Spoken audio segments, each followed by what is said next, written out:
The stagecoach rattled across the dusty plains of the Dakota Territory, each jolt sending sharp pain through Theodora Adams' tightly corseted ribs. It was June 1876, and the summer heat pressed down on the wooden coach like a blacksmith's anvil. Thea, to the few who knew her well enough, pressed her forehead against the window glass, watching as the untamed landscape of the West rolled by, wondering how her life had come to this precipice. "Deadwood's just beyond that ridge, miss," the driver called down. "Be there before sundown." Thea clutched the letter in her gloved hand tighter, the paper now worn from constant handling during the long journey from Boston.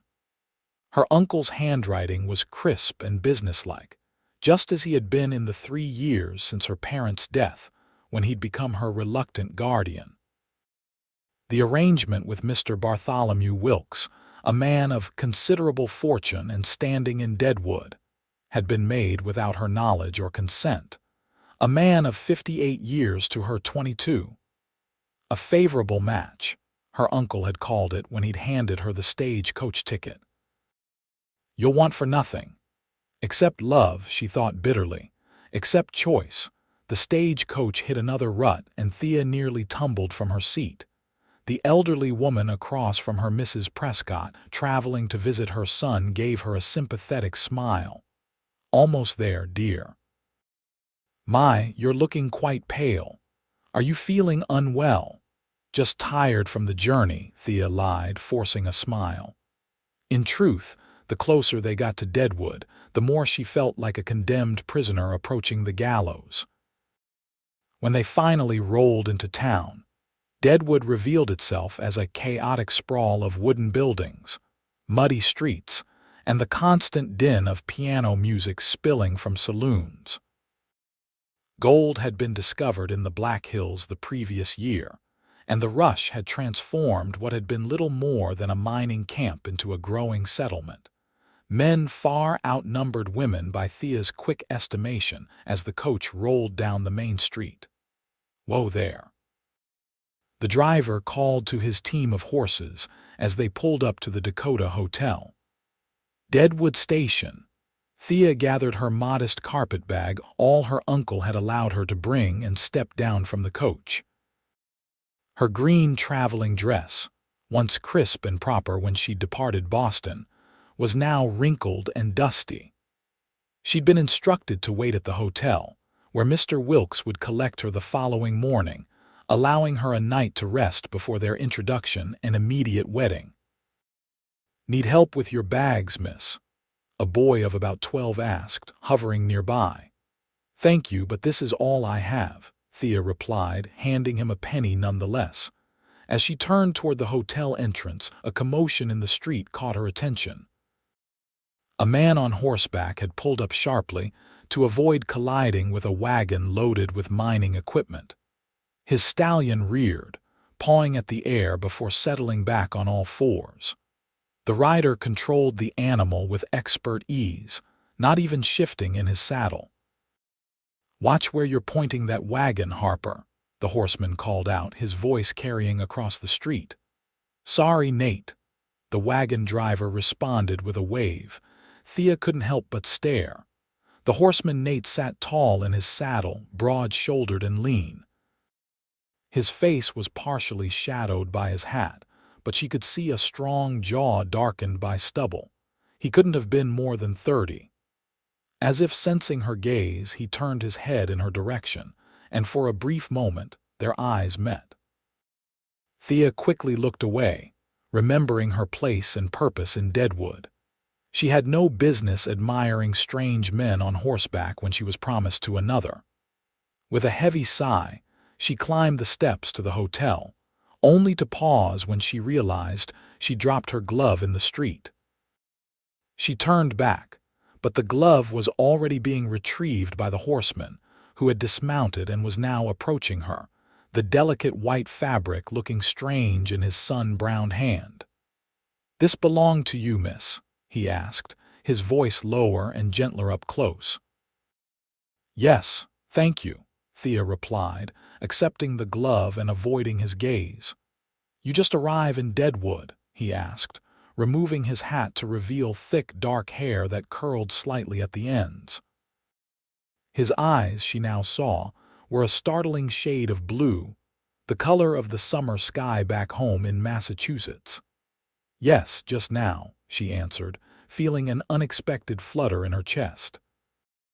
"You don't look too happy to be here," he observed, studying her face with a directness that would have been considered improper in Boston society, but seemed perfectly natural coming from him. Thea was taken aback by his perception. I'm just tired from the journey." "No offense intended, miss, but that ain't just travel weariness I see," he said with a slight smile that crinkled the corners of his eyes. "You look like someone being sent to her own funeral." The accuracy of his assessment nearly brought tears to her eyes. "I'm to be married tomorrow," she said, the words escaping before she could stop them. His eyebrows rose slightly. "To who, if you don't mind my asking, Mr. Bartholomew Wilkes?" The name felt like ashes on her tongue.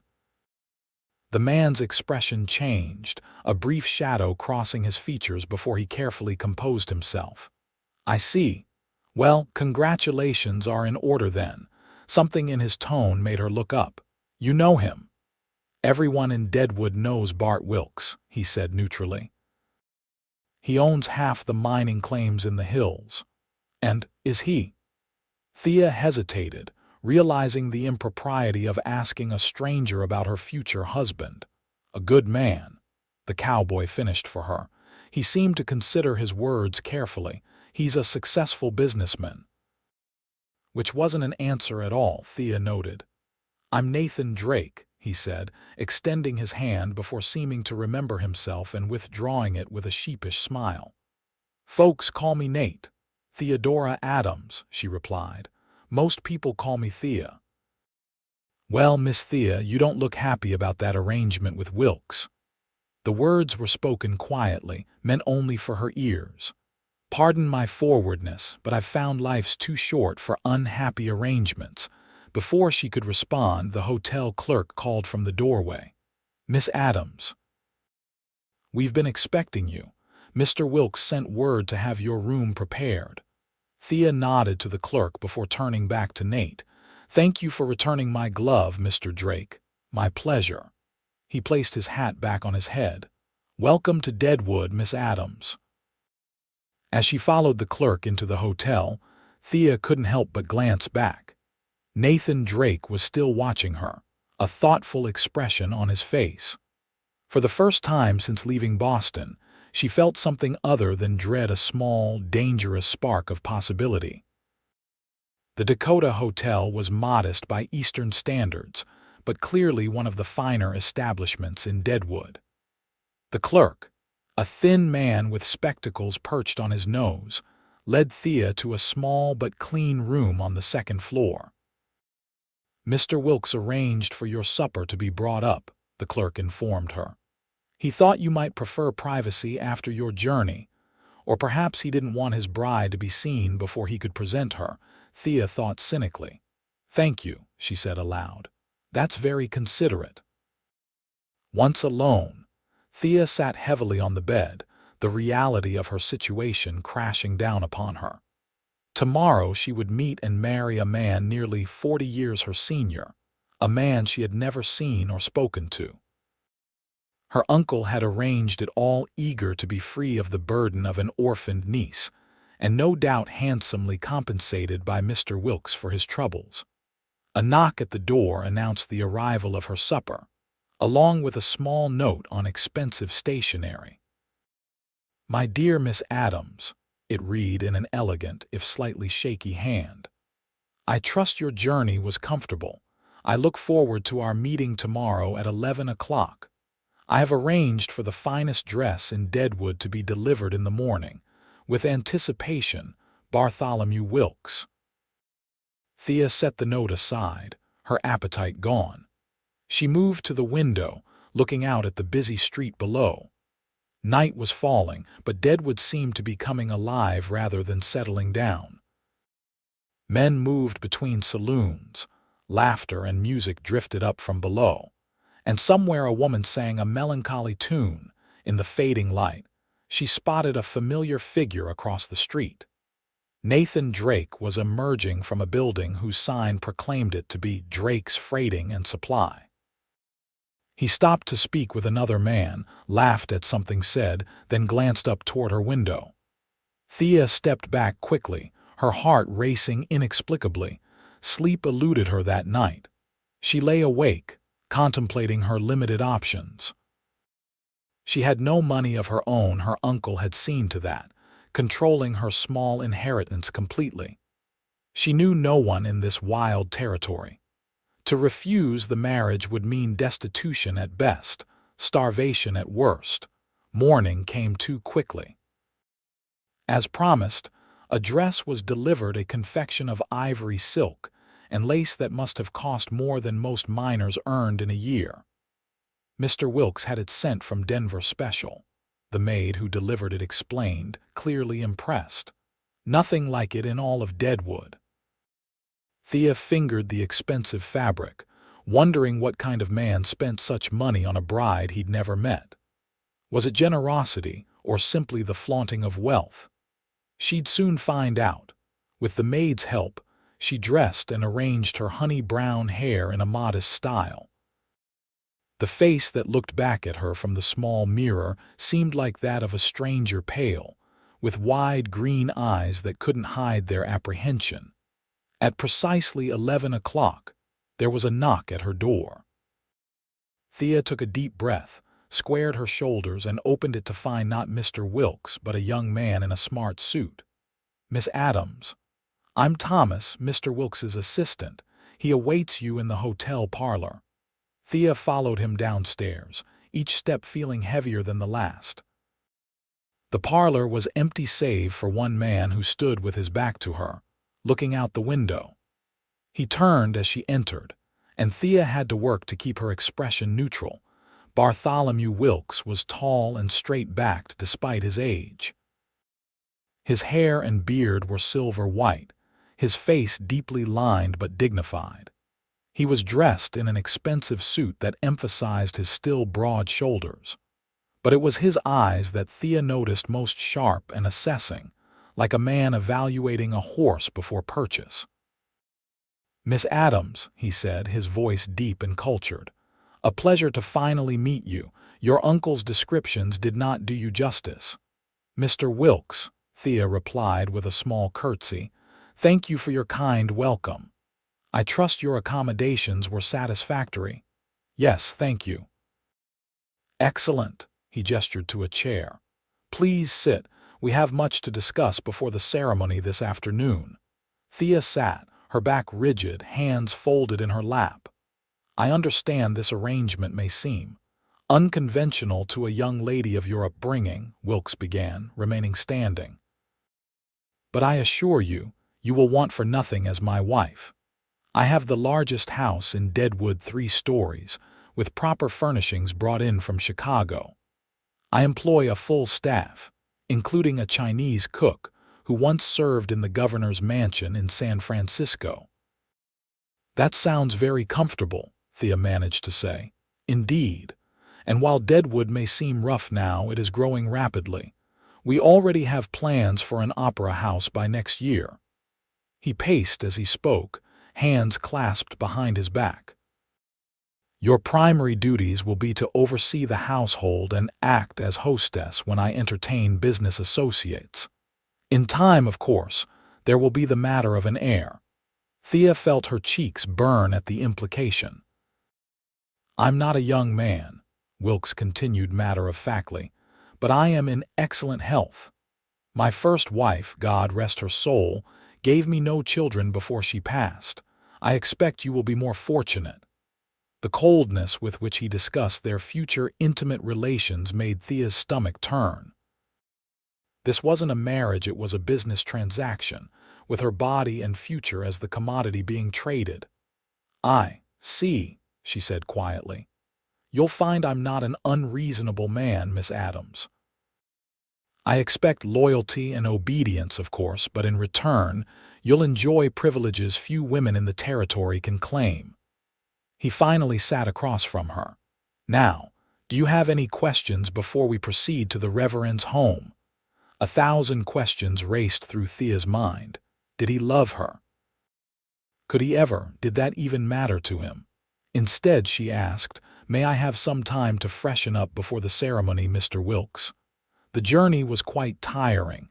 He checked his pocket watch. "Very well. The ceremony is at 2 o'clock. Thomas will escort you." With that, he stood and gave her a stiff bow. "Until then, Miss Adams." Back in her room, Thea paced anxiously. The meeting had done nothing to ease her concerns, quite the opposite. Mr. Wilkes seemed to view her as little more than an ornament for his home and a vessel for his children. The thought of sharing his bed made her physically ill. In a moment of desperation, she considered fleeing, just walking out of the hotel and disappearing into the hills. But reason quickly prevailed. Where would she go? How would she survive? Women alone in frontier towns had few respectable options for employment. A knock at her door startled her. "Miss Adams," a male voice called softly, not Thomas or Mr. Wilkes. Cautiously, Thea opened the door a crack to find Nathan Drake standing in the hallway, looking decidedly uncomfortable in the hotel corridor. "Mr. Drake, what are you doing here?" "I apologize for the intrusion," he said, glancing down the empty hallway, "but I needed to speak with you before." He hesitated. Before this afternoon, Thea knew she should close the door immediately. Speaking privately with a man not her fiancé was scandalous enough in Boston. Here, on her wedding day, it was unthinkable. Yet she found herself opening the door wider. "Come in quickly," she said, her heart racing at her own boldness. Once inside, Nathan removed his hat, running a hand through his dark hair. Up close, in the daylight filtering through her window, she could see the fine lines around his eyes, signs of a man who spent much of his life outdoors. "I shouldn't be here," he began, "and I know it's not my place to interfere, but I couldn't just." He took a deep breath. "Miss Adams, do you know what kind of man Bartholomew Wilkes is?" "He seems proper enough," Thea replied carefully. "Proper, maybe. He's certainly rich. But there's things you should know." Nathan's blue eyes were intense with concern. "His first wife didn't just pass away like he tells people. There were rumors, Mr. Drake," Thea interrupted, suddenly afraid of what he might say. "Why are you telling me this?" "Because yesterday, when I saw you step down from that stagecoach, I saw a woman headed for a cage, not a marriage." His voice softened.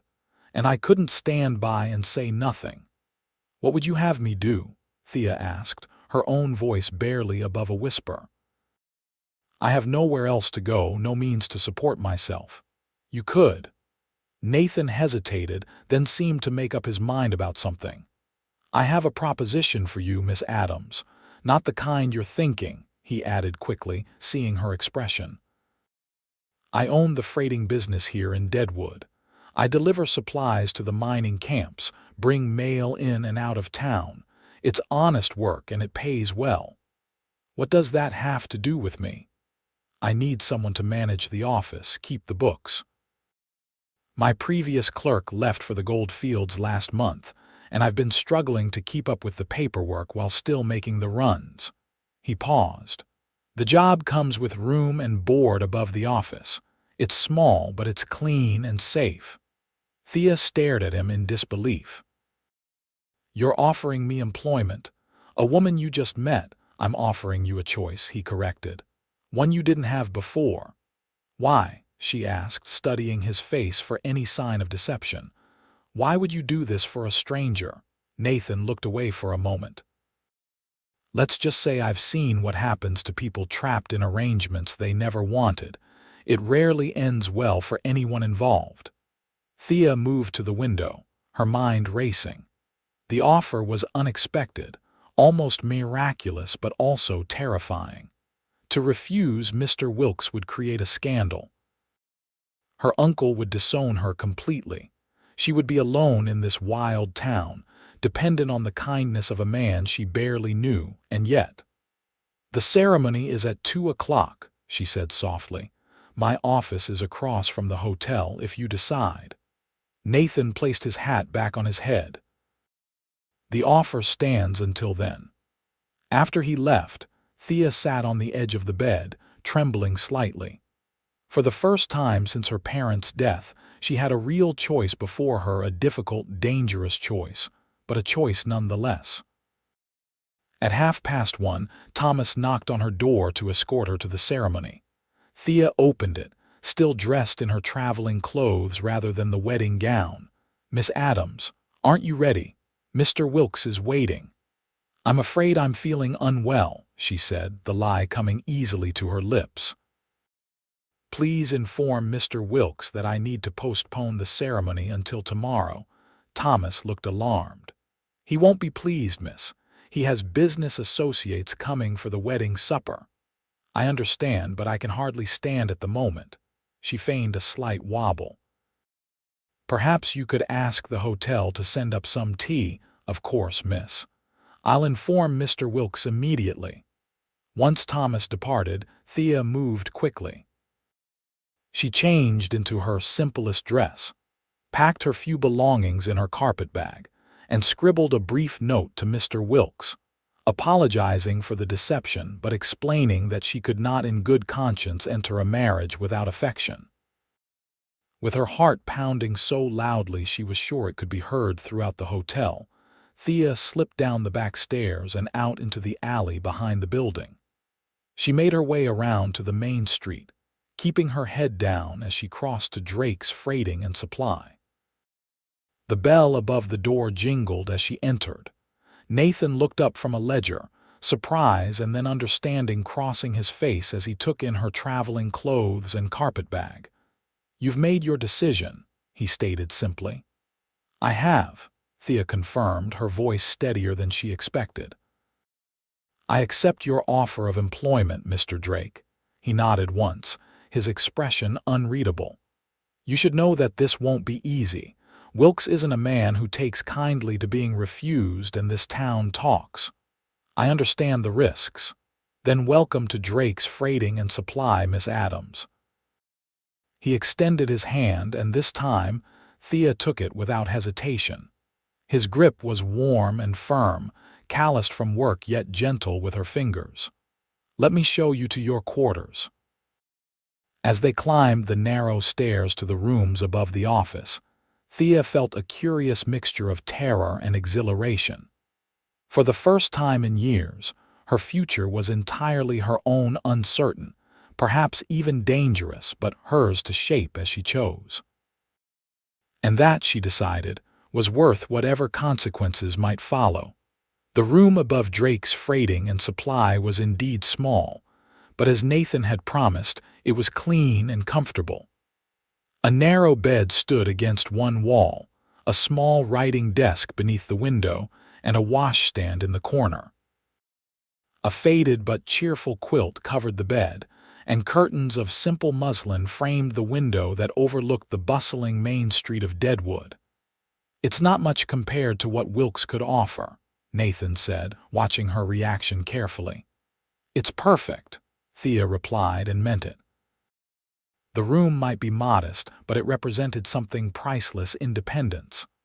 "The washroom is at the end of the hall," he explained. "You'll share it with Mrs. Gunderson. She rents the other room upstairs.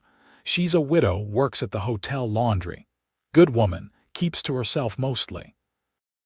Thea set her carpet bag on the bed. "When would you like me to begin work?" "Tomorrow morning will be soon enough." Nathan leaned against the doorframe. "You should rest tonight. I imagine you've had quite a day already." As if on cue, the sound of raised voices came from the street below. Thea moved to the window to see Thomas, Mr. Wilkes's assistant, speaking with a storekeeper across the way, gesturing animatedly. "They're looking for you," Nathan observed, coming to stand beside her. "Won't take them long to check here." Thea felt a flutter of panic. "What will happen when they find me?" "Wilkes can't force you to marry him," Nathan assured her, but he can make things difficult. Are you sure about this, Miss Adams? There's still time to change your mind." She turned to face him, struck again by the intensity of his blue eyes. "I'm certain, Mr. Drake."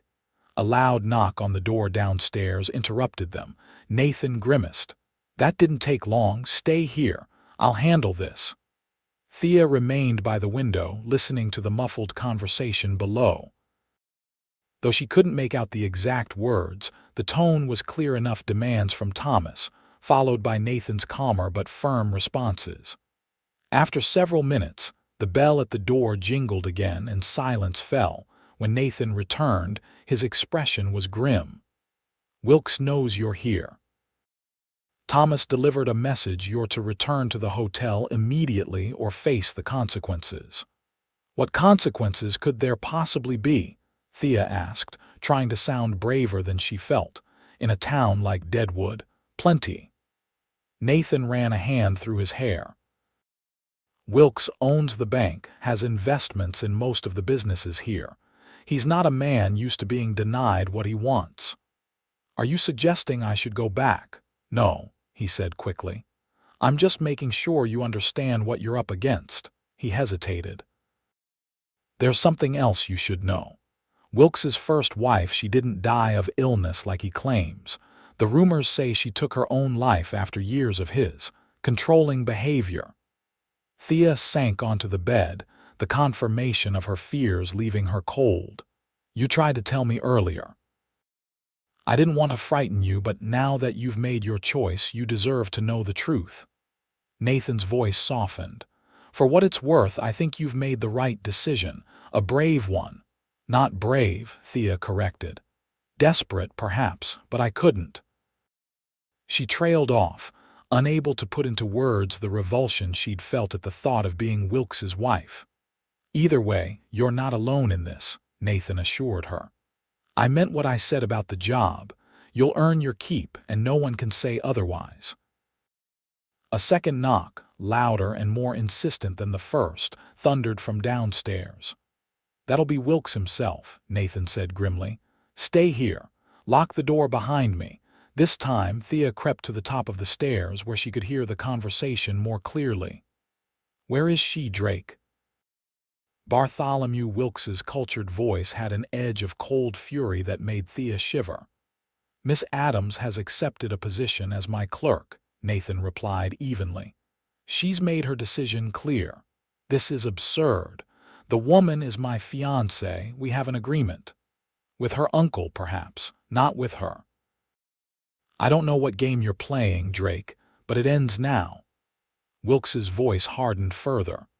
"That woman represents a significant investment. I paid good money to bring her here, bought her trousseau, arranged everything. People aren't investments, Wilkes. They're not property to be bought and sold. Don't lecture me on business, boy. You forget who holds the note on this building." There was a pause, and Thea held her breath. "Is that a threat?" Nathan asked quietly. "Call it a reminder of reality." "I want Miss Adams back at the hotel within the hour, or you'll find your little freighting operation without a home by the end of the week." The door slammed so hard that the building seemed to shake. Thea retreated to her room, closing and locking the door as Nathan had instructed. Her hands trembled as she sank onto the bed. She had known there would be consequences for her decision, but she hadn't expected them to fall on Nathan rather than herself. A gentle knock came at her door a few minutes later. "Miss Adams, it's me." She opened the door to find Nathan looking troubled but resolute. "I heard everything," she said before he could speak. "He's threatening your business because of me." "Don't worry about that," he said, though the tightness around his eyes betrayed his concern. "But I am worried. I can't allow you to lose your livelihood on my account." "You heard what kind of man he is," Nathan countered. "Would you really go back to that?" Thea wrapped her arms around herself, trying to think clearly. "There must be another solution." "There might be." Nathan hesitated, then plunged ahead. "I have a delivery to make to the mining camp at Lead tomorrow, supplies and mail. It's about 10 miles from here over rough country. If you came with me, it would get you away from Deadwood until things cool down." "And then what?" "And then?" He shrugged. "One step at a time. The stage to Cheyenne stops in Lead twice a week. If you decided to move on, you could do so from there." Thea considered the offer. It would give her time to think, to plan her next move. And the thought of remaining in Deadwood with Wilkes searching for her was unsettling at best. "All right," she agreed. "When do we leave?" "First light tomorrow. Pack only what you need. The trail's too rough for anything but essentials." That night, Thea slept fitfully, waking at every creak and footstep from the street below. Despite her exhaustion, her mind raced with doubts and questions. Had she made a terrible mistake? Would Wilkes make good on his threat to Nathan? And what awaited her in Lead or beyond? Before dawn, a soft knock roused her from a shallow sleep. She dressed quickly in her simplest gown, then reconsidered and changed into the clothes she'd found laid out for her, a split riding skirt and sturdy blouse that must have belonged to Nathan's former clerk. Practical attire for the journey ahead, Nathan was waiting for her downstairs, loading the last of the supplies into a wagon. He wore his trail clothes, denim trousers, a chambray shirt, and a leather vest with a pistol holstered at his hip. "Ready?" he asked when he saw her, his expression softening at the sight of her in the borrowed clothes. "As I'll ever be," Thea replied, fighting down her nervousness. "Mrs. Gunderson will watch the office while we're gone," he explained, helping her up onto the wagon seat. "I've told her we're making a delivery run to Lead, nothing more." "Thank you," Thea said softly, "for all of this." Nathan just nodded, then clicked to the team of horses, and they set off down the still dark street, away from the Dakota Hotel, away from Bartholomew Wilkes, and into an uncertain future that somehow felt more hopeful than the one that had awaited her just a day before. The road to Lead, if it could be called a road at all, wound through the densely forested hills outside of Deadwood. The wagon jolted and swayed over the rough terrain, forcing Thea to grip the seat to keep from being thrown off. Dawn was breaking over the eastern horizon, painting the sky in streaks of pink and gold that filtered through the pine trees. "Sorry about the rough ride," Nathan said after a particularly jarring bump. "Trails washed out in places from the spring rains." "It's quite all right," Thea assured him, though her knuckles were white from holding on. "I've never seen country so wild before." "The Black Hills are something special," he agreed, his expression softening as he looked at the landscape around them. "First time I saw them, I knew I'd found home." "How long have you been in Dakota Territory?" "Going on 5 years now." He guided the horses around a fallen tree. "Came out after the war, looking for something new. Tried my hand at prospecting for a while, but turned out I was better at hauling supplies than finding gold." "The war." Thea glanced at him with new understanding. He would have been just a boy when the Civil War began, but old enough to fight by its end. Nathan nodded, his eyes fixed on the trail ahead. "Enlisted in '64 when I was 17. Served with the Michigan Volunteers until Appomattox." He didn't elaborate, and something in his manner told Thea not to press for more. "And your family?" she asked instead. "Lost my pa in '62 at Antietam. Ma passed while I was serving. No siblings." He said it matter-of-factly, without self-pity. "What about you?" "Besides the uncle who shipped you out here." Thea explained about her parents, her father, a professor of literature at Harvard. Her mother, a gentlewoman who had taught Thea to play piano and speak French. Both had died in a ferry accident 3 years earlier, leaving her in the care of her father's brother. "He never wanted the responsibility," she concluded. "I was just another mouth to feed, a burden on his household. When Mr. Wilkes wrote asking for a wife, my uncle saw an opportunity to be rid of me." "Some people don't deserve to be called family," Nathan said quietly. They fell into companionable silence as the wagon climbed higher into the hills. Occasionally, Nathan would point out a landmark or share a brief story about his deliveries to the various mining camps scattered throughout the area. Thea found herself relaxing despite the circumstances, drawn to his easy manner and evident knowledge of the territory. Around midday, they stopped beside a clear stream to rest the horses and eat a simple meal of jerky, biscuits, and coffee that Nathan prepared over a small fire. "We're making good time," he told her as they sat on a fallen log, eating. "Should reach lead by late afternoon." "And then?" Thea asked, voicing the question that had been on her mind all morning. Nathan stared into his coffee cup. "That depends on you. The stage to Cheyenne leaves tomorrow morning, if that's what you're thinking." "I don't know what I'm thinking," she admitted. "Everything's happened so quickly.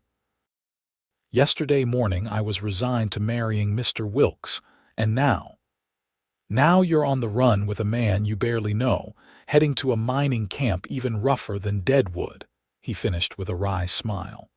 "Not exactly what a Boston lady expects from life, I'd wager." Despite everything, Thea found herself smiling back. "No, certainly not. But then, I've never been a typical Boston lady."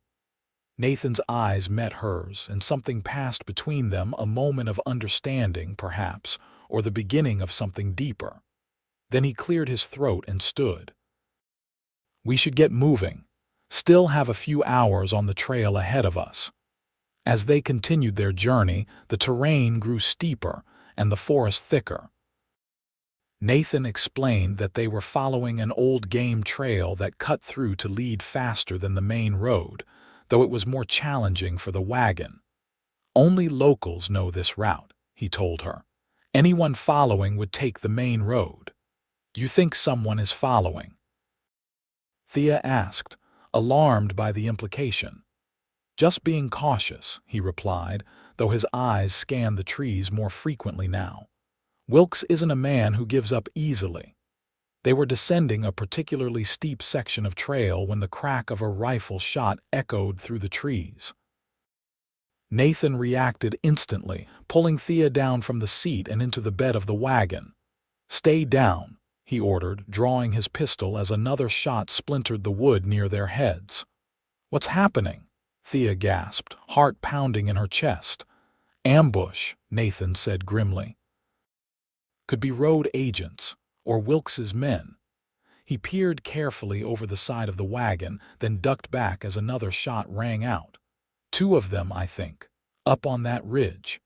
He gestured with his pistol toward a rocky outcropping about 100 yards up the hillside. The horses danced nervously, threatening to bolt with the wagon. Nathan kept a tight grip on the reins with one hand, his pistol ready in the other. "I need to get the horses moving before they panic," he said. "When I say go, I want you to keep your head down and hold on tight. Understand?" Thea nodded, too frightened to speak. "Go," Nathan shouted, snapping the reins and firing 2 shots toward the ridge to provide cover. The wagon lurched forward, gaining speed as it continued down the steep incline. Thea clung to the side, her knuckles white as the vehicle bounced violently over rocks and ruts. More shots followed them, but the increasing distance and the cover of trees made accurate aim impossible for their attackers. When they finally reached the bottom of the hill and rounded a bend that put solid rock between them and their pursuers, Nathan slowed the horses to a stop, breathing hard. "Are you hurt?" he asked Thea, his eyes scanning her for injuries. "No," she managed, though her hands were trembling uncontrollably. "Are you?" "I'm fine." He holstered his pistol and took the reins properly in both hands. "We need to keep moving. They might try to catch up." "Who were they?" "Don't know for certain," Nathan replied, urging the horses back into motion. "But the timing's suspicious. Not many know I was heading to lead today." "Wilkes," Thea whispered, the reality of the situation hitting her anew. He sent men to stop us, possibly. Nathan's jaw tightened. Or to bring you back. And you, what would they have done to you? His silence was answer enough.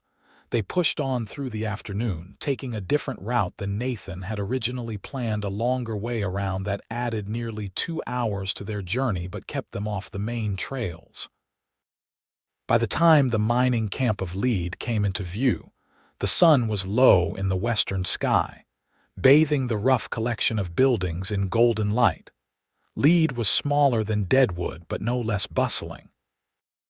The constant thump and grind of stamp mills crushing ore provided a backdrop to the usual frontier town sounds of men's voices, horses, and the occasional burst of piano music from a saloon.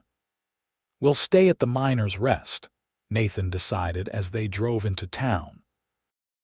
"It's not fancy, but the owners are good people. We can figure out our next steps there." The Miners' Rest was a 2-story building with a small saloon on the first floor and rooms for rent above. The owner, a burly man with a thick beard named Frank Holloway, greeted Nathan like an old friend. "Drake wasn't expecting you till tomorrow." He pumped Nathan's hand enthusiastically before turning curious eyes on Thea. "And who might this be?" "Theodora Adams," Nathan introduced her. "My new clerk. She's helping me with deliveries for a few days, learning the routes." If Holloway found this explanation odd, he didn't show it. "Pleasure to meet you, Miss Adams. Any friend of Drake's is welcome here." "Thank you, Mr. Holloway," Thea replied, trying to look more confident than she felt in her borrowed clothes and dusty from the trail. "We need 2 rooms, Frank," Nathan said. "And if anyone comes asking after us, you ain't here," Holloway finished with a knowing wink. "Gotcha. Trouble following you, Drake, something like that. I'll explain later." Holloway nodded. "Rooms 3 and 4 are open. Connected by a shared balcony, if that helps. Supper's in an hour." In the small, plain room that was to be hers for the night, Thea washed away the dust of the trail as best she could and changed back into her simplest dress. Her mind was racing with the events of the day: the ambush, the headlong flight through the hills, and the growing certainty that Bartholomew Wilkes was not a man to cross lightly. A soft knock came at the connecting door to the balcony. She opened it to find Nathan standing there, his hair damp from his own washing, wearing a clean shirt. "Are you all right?" he asked, studying her face with concern. "I'm not sure," Thea admitted. "I never imagined he would go to such lengths sending armed men after us." "Men like Wilkes are used to taking what they want," Nathan said grimly. "But we're safe for now. Lead is outside his usual territory and Holloway is discreet." "What happens tomorrow?" Nathan leaned against the balcony railing. "That's what I came to ask you." "The stage to Cheyenne leaves at 9. If you want to be on it, I'll buy you a ticket." "And go where? Do what?" Thea's voice betrayed her frustration. "I have no money, no connections beyond Dakota territory. You could go to Denver, perhaps. It's a growing city, more opportunities for a woman with education."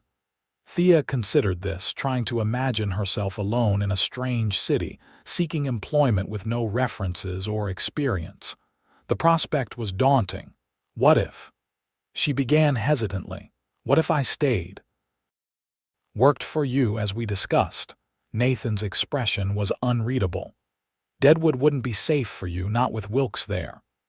"But you said his influence doesn't extend to Lead. Could we?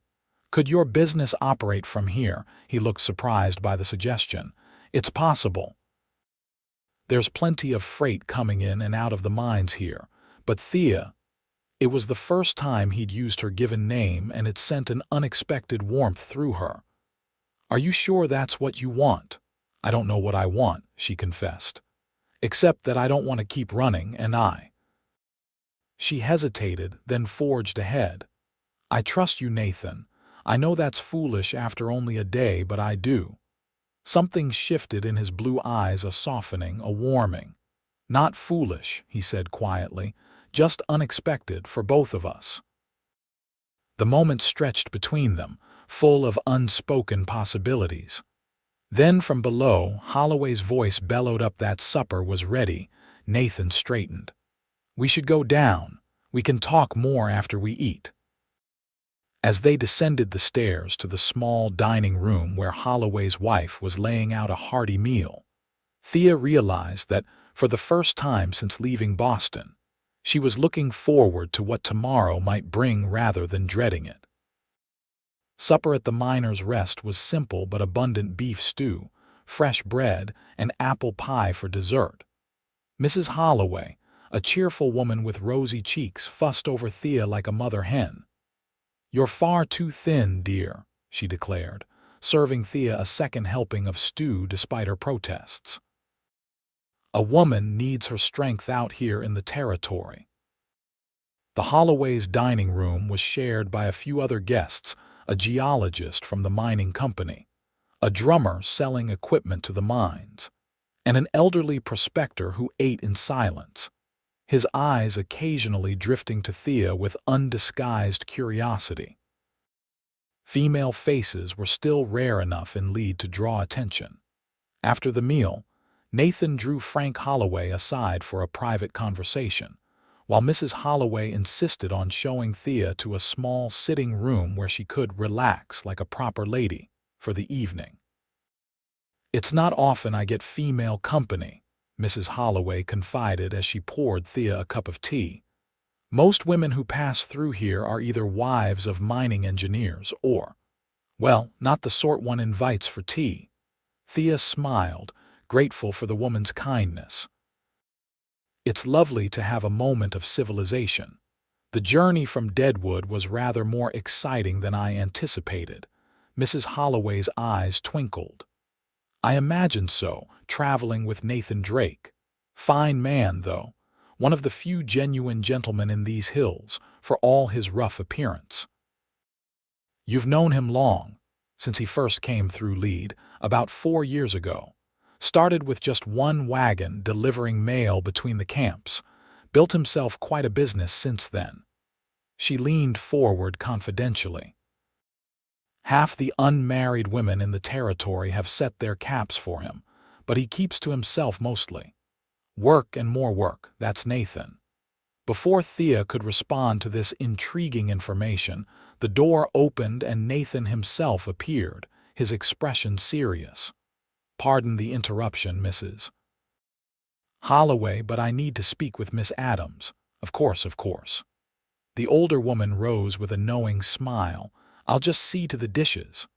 Once they were alone, Nathan sat across from Thea, his manner grave. "Frank's heard news from Deadwood. Wilkes has men watching the roads, and he's offering a reward for information on your whereabouts." Thea's hand trembled, rattling the teacup in its saucer. "How much?" $500. A small fortune in the territory. Thea set down her cup carefully. "The stage to Cheyenne suddenly seems more appealing." "It would be the safest option," Nathan agreed. "But there's a complication. Wilkes has men in Cheyenne, 2 business partners who'd recognize you from his description." "So I can't stay here and I can't leave," Thea said, fighting down a wave of panic. "What am I to do?" Nathan leaned forward, his voice low and intense. "There's another option, but it's unconventional. More unconventional than fleeing my wedding and being hunted across the territory." Thea asked with a hint of gallows humor. That earned a brief smile from Nathan before his expression turned serious again. "Frank knows a judge in Rapid City who's arriving in Lead tomorrow to settle some mining claims. He could marry us." Thea stared at him, certain she had misheard. "Marry us?" "As my wife, you'd be legally beyond Wilkes's reach," Nathan explained, his words coming faster now. "He could contest an employment arrangement, claim you're still bound by your uncle's agreement. But marriage, that's different. Even Wilkes wouldn't challenge that, not openly." "You're proposing marriage as a legal protection," Thea clarified, her mind spinning. "Yes," Nathan said, then quickly added, It would be in name only, of course. I'd never. That is, I wouldn't expect. He ran a hand through his hair in frustration. What I'm trying to say is, I respect you, Thea. This would be an arrangement of convenience, nothing more. You would do that for me. Bind yourself legally to a woman you barely know. I know enough, he said simply. I know you're brave and determined. I know you deserve better than being forced into marriage with a man like Wilkes. Thea rose from her chair and moved to the window, looking out at the darkening street as she tried to sort through her tumultuous thoughts. Marriage to Nathan would solve her immediate problem, but it would create new complications. What if she wanted to leave Dakota Territory eventually? What if he met someone he truly wished to marry, and yet? There was something about Nathan Drake that called to her, something in his steady blue gaze and quiet strength that made her wonder if an arrangement of convenience might, in time, become something more. If I agreed, she said slowly, turning back to face him, what would happen afterward? Would I still work for you? Where would we live? You'd still manage the books if you wanted to, he replied. As for living arrangements, I have a small house outside Deadwood. It's nothing grand, but it's private with enough room that you'd have your own space. Or if you preferred to stay in Lead, we could find a place here. And in the future, if either of us wished to, move on. Nathan's expression was solemn. Then we'd seek a divorce with no ill feelings. Your freedom would always be yours, Thea. That's the whole point of what I'm offering. Thea took a deep breath, weighing her limited options. Return to Wilkes? Impossible. Flee to another city with no resources, dangerous at best. Continue running and hiding, exhausting and ultimately futile. When would this marriage take place? She asked at last. Tomorrow afternoon, after the judge concludes his other business. Frank's already spoken to him. The swiftness of it all was dizzying. And you're certain this is what you want to do? Nathan rose and came to stand before her, his gaze direct and unflinching. I'm certain I want to help you. Beyond that, he shrugged slightly. Life out here has taught me to take things as they come, day by day.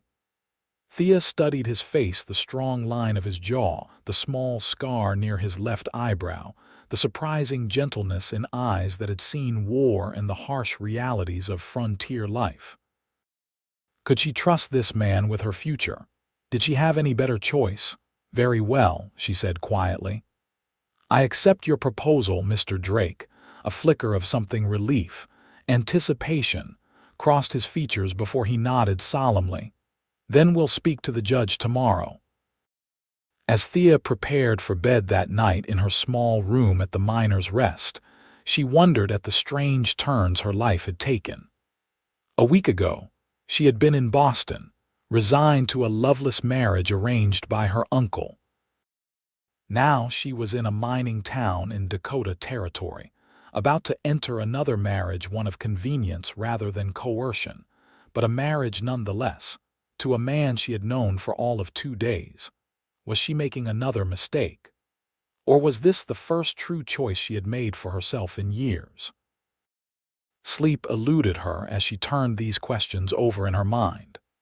From the connecting balcony, she could hear Nathan moving about in his own room, his footsteps occasionally pausing as if he too were restless with the weight of their decision.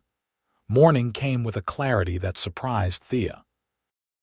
Whatever doubts had plagued her during the night had resolved into a calm determination. This marriage to Nathan was a practical solution to an immediate problem. It need not be more than that, but it was a choice she was making freely, and that made all the difference. She dressed in her green traveling dress, the best she had with her, and arranged her hair as neatly as possible with the limited resources available. Mrs. Holloway knocked at her door around 9 o'clock, bearing a simple breakfast tray and, to Thea's surprise, a small bouquet of wildflowers. "Thought you might want these, dear," the older woman said with a warm smile. "A bride should have flowers even for a hasty ceremony." So Nathan had told her of their plans. "Thank you," Thea said, accepting both the tray and the flowers. "It's very kind of you." Mrs. Holloway patted her hand. "Marriage is a serious business, especially out here where life can be hard. But I've known Nathan Drake for years, and you could do far worse for a husband. It's not a traditional marriage," Thea felt compelled to explain. "More of an arrangement for mutual benefit." "Most marriages start that way," Mrs. Holloway replied with surprising wisdom. "The feeling comes later if you're lucky and work at it." With that cryptic statement, she left Thea to her breakfast and thoughts. The judge, a stern-faced man named Wilson, who nonetheless had kind eyes, arrived in Lead shortly after noon. He conducted his mining claim business in the town hall, then came to the Miners' Rest, where Nathan and Thea waited in the small sitting room, now arranged for a wedding ceremony with Frank and Mrs. Holloway as witnesses. "Mr. Holloway has explained your situation," Judge Wilson told them after introductions were made. "While I don't usually condone hasty marriages, I understand the circumstances are pressing." "Yes, Your Honor," Nathan replied respectfully. The judge turned to Thea.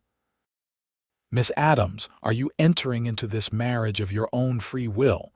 No one is coercing you." "No one is coercing me," Thea confirmed, meeting his gaze steadily. "This is my choice." Judge Wilson studied her for a moment longer, then nodded, apparently satisfied. "Very well, let's proceed." The ceremony itself was brief and simple. They stood before the judge, Nathan in his best shirt and vest, Thea in her green dress with Mrs. Holloway's wildflowers clutched in her hands. They exchanged the traditional vows, promising to love, honor, and cherish, words that seemed both hollow and weighty given the circumstances of their arrangement. When it came time for the ring, Nathan surprised Thea by producing a simple gold band. "It was my mother's," he explained quietly as he slipped it onto her finger.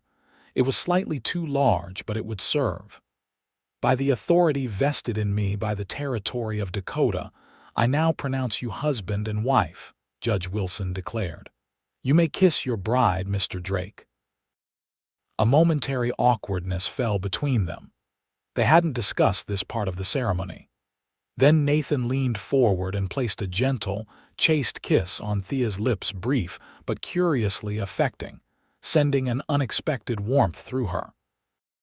"Congratulations," Frank Holloway boomed, breaking the moment. Mrs. Holloway wiped a tear from her eye, and even Judge Wilson unbent enough to offer a smile. "The marriage certificate will be filed with the territorial office," he told them as he gathered his papers. "It becomes official immediately." And just like that, Theodora Adams became Theodora Drake. Mrs. Holloway had prepared a small wedding supper, complete with a cake she must have been baking since early morning. They ate in the dining room, the atmosphere oddly festive despite the pragmatic nature of the union being celebrated. "What happens now?" Thea asked Nathan quietly while the Holloways were occupied with serving dessert. "We'll stay here tonight," he replied. "Tomorrow I need to complete my deliveries in Lead. Then we can decide return to Deadwood and face Wilkes directly, or establish a new base of operations here in Lead. Wouldn't it be safer to stay away from Deadwood entirely? Perhaps, but running forever isn't practical. Sooner or later we'll have to deal with Wilkes." Nathan's expression hardened. "I won't let him threaten us indefinitely." The "us" didn't escape Thea's notice. In the space of a day they had become a unit, their futures now intertwined by more than just an employment arrangement. After supper, they retired to their separate rooms, the awkwardness of their new situation palpable as they bid each other good night in the hallway. "Sleep well, Mrs. Drake," Nathan said formally. "And you, Mr. Drake," Thea replied, the new name strange on her tongue. Alone in her room, Thea removed her mother's wedding ring from her finger, the only piece of jewelry she had brought from Boston, and placed it alongside Nathan's mother's ring on the small bedside table. 2 rings, 2 marriages, one that never happened, and one that existed only on paper. The symbolism wasn't lost on her. She was just preparing for bed when a knock came at her door. Opening it, she found Nathan standing there, his expression troubled. "I just received word from a freighter who arrived from Deadwood," he said without preamble. "Wilkes knows we're in lead. His men will be here by tomorrow morning." Thea's heart sank. How did he find out? Someone at the stage office must have talked. $500 is a powerful motivator. Nathan ran a hand through his hair. "We need to leave before dawn." "Where will we go?" "My cabin. It's about 15 miles outside of Deadwood, off the main trails. Few people know of its existence, and those who do aren't likely to tell Wilkes." Thea nodded, a weariness settling over her at the thought of more travel, more running. "I'll be ready." Nathan hesitated, then said in a softer voice, "I'm sorry, Thea. I promised to protect you, and so far I've just led you from one danger to another." "Don't apologize," she said firmly. "You've done more for me than anyone has in years. Whatever happens, we'll face it together." A look passed between them, something deeper than the polite distance they had maintained since their hasty marriage. Then Nathan nodded. "Together," he agreed. "Try to get some sleep. I'll wake you before dawn." They left Lead in the gray hours before sunrise, taking a different wagon and team borrowed from Frank Holloway to avoid recognition. Nathan had plotted a roundabout route to his cabin, avoiding the main roads where Wilkes's men might be watching. "It'll take most of the day," he warned Thea as they set out. "The trail's rough in places." Rough was an understatement. The path Nathan chose took them through dense forest and across rocky streams, up steep inclines where they had to get down and walk alongside the wagon to spare the horses, and through meadows so overgrown that at times the trail seemed to disappear entirely. They spoke little during the journey, both alert for signs of pursuit. By midday, they had climbed high enough to look back over the hills they had traversed, the mining camp of Lead now just a smudge of smoke in the distance. "You think we're being followed?" Thea asked during a brief stop to rest the horses. "Not yet," Nathan replied, scanning the horizon. "But Wilkes is persistent. We need to reach the cabin before nightfall." The afternoon brought them into territory that seemed even more remote, the forest thicker, the underbrush more dense.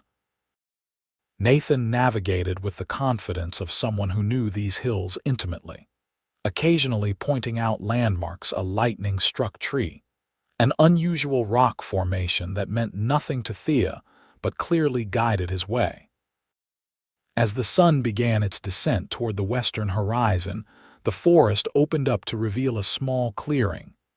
Nestled against the hillside, partially sheltered by a stand of pines, stood a cabin. It was modest, 1-story, built of solid logs with a stone chimney at one end but well maintained, with a small corral for horses and what appeared to be a garden plot, now overgrown with the season's neglect. "It's not much," Nathan said, watching Thea's face for her reaction. "But it's solid and it's private." "It's perfect," she replied honestly. After days of hotel rooms and stage coaches and wagons, the little cabin looked like a haven of peace. Nathan helped her down from the wagon, then began unloading their few belongings while Thea stretched her legs, walking around the clearing to get a better sense of their new refuge. The cabin's interior was simple but comfortable, a main room with a stone fireplace, a sturdy table and chairs, shelves lined with books that surprised Thea with their variety. A doorway led to a smaller room that held a bed and chest of drawers. Everything was neat and clean, if a bit dusty from Nathan's absence. "I don't come here as often as I'd like," he explained as he brought in their bags. usually just a few days between freight runs. "You built this yourself?" Thea asked, running her fingers along the smooth wooden mantel. "Most of it. Had help with the chimney and some of the heavier work." Nathan moved efficiently around the space, lighting lamps as the evening shadows lengthened. "There's a spring just down the hill for fresh water. The storeroom should have enough provisions to last a while." Thea noticed there was only the one bedroom. Nathan followed her gaze and quickly said, "I'll take the main room. There's a cot I use when friends visit." The sensitivity of the gesture touched her. Despite their legal status as husband and wife, he was careful to respect her privacy and comfort. "Thank you," she said simply. They settled into a domestic routine with surprising ease. Nathan tended to the horses and brought in firewood while Thea located provisions in the storeroom and prepared a simple supper. They ate at the wooden table, the lamp casting a warm glow over their faces as darkness fell outside. "You think we're safe here?"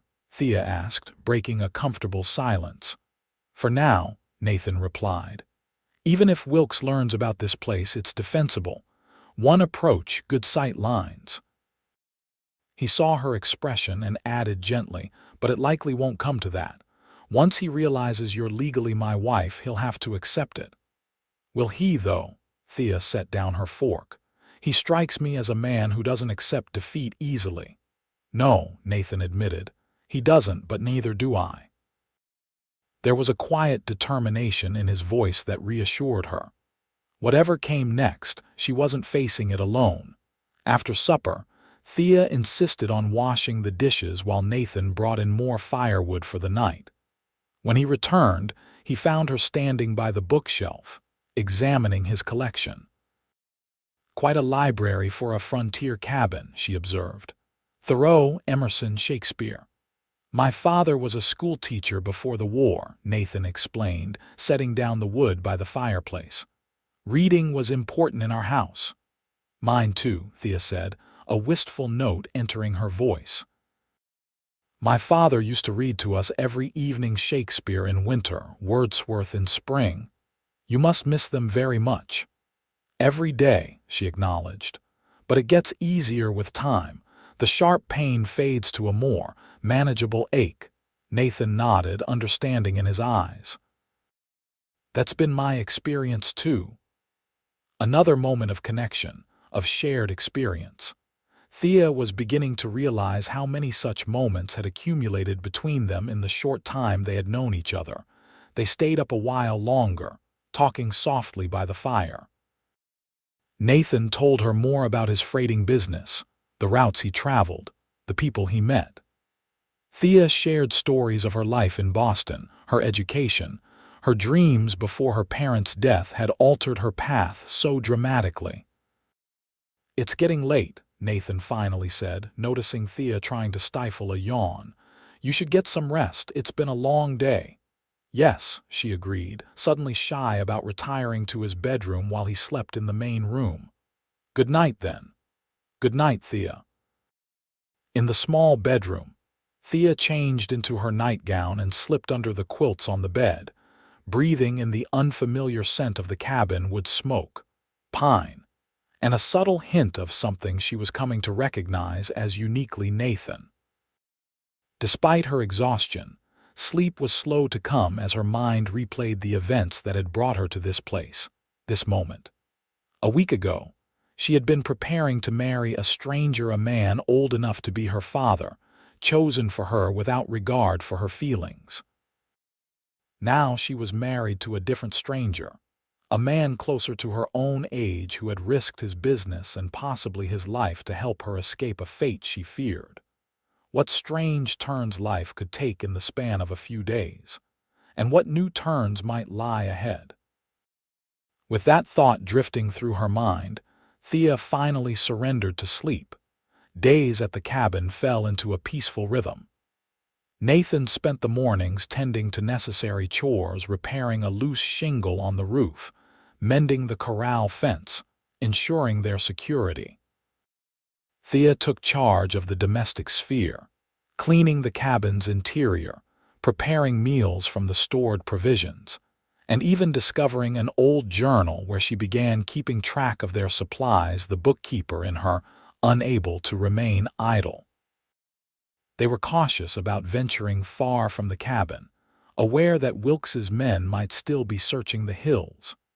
Nathan occasionally scouted the surrounding area, always returning before dark with reports that showed no signs of pursuit. "He can't keep men in the field indefinitely," Nathan reasoned during supper on their fourth evening at the cabin. "Sooner or later, he'll have to accept that you're beyond his reach." "I hope you're right," Thea replied, though she couldn't quite shake the feeling that Bartholomew Wilkes was not a man who accepted defeat easily. As days turned into a week, they grew more comfortable with each other. The initial awkwardness of their arrangement gave way to a genuine companionship. They discovered shared interests: books, music, a dry sense of humor that surfaced in their conversations. Nathan taught Thea to build a proper fire, while she impressed him with her knowledge of astronomy, pointing out constellations from the cabin's doorway on clear nights. Yet beneath this growing friendship, Thea sensed something else developing: an awareness that manifested in stolen glances, in the brush of hands when passing a plate or cup, in conversations that lingered late into the evening. More than once, she caught Nathan watching her with an expression that made her heart beat faster, only to have him quickly look away when she met his gaze. Their marriage might have begun as an arrangement of convenience, but Thea was beginning to wonder if it might become something more. The question was whether Nathan felt the same, or if she was simply projecting her own growing feelings onto their situation. On the 10th day at the cabin, Nathan announced that he needed to make a trip into the nearest settlement, a small trading post about 5 miles distant. "We're running low on coffee and flour," he explained, "and I want to see if there's any news about Wilkes. Will you be all right here alone for a few hours?" "I'll be fine," Thea assured him, though the thought of being alone in the remote cabin was slightly unnerving. "Just be careful." "Always am," he replied with a smile that didn't quite reach his eyes.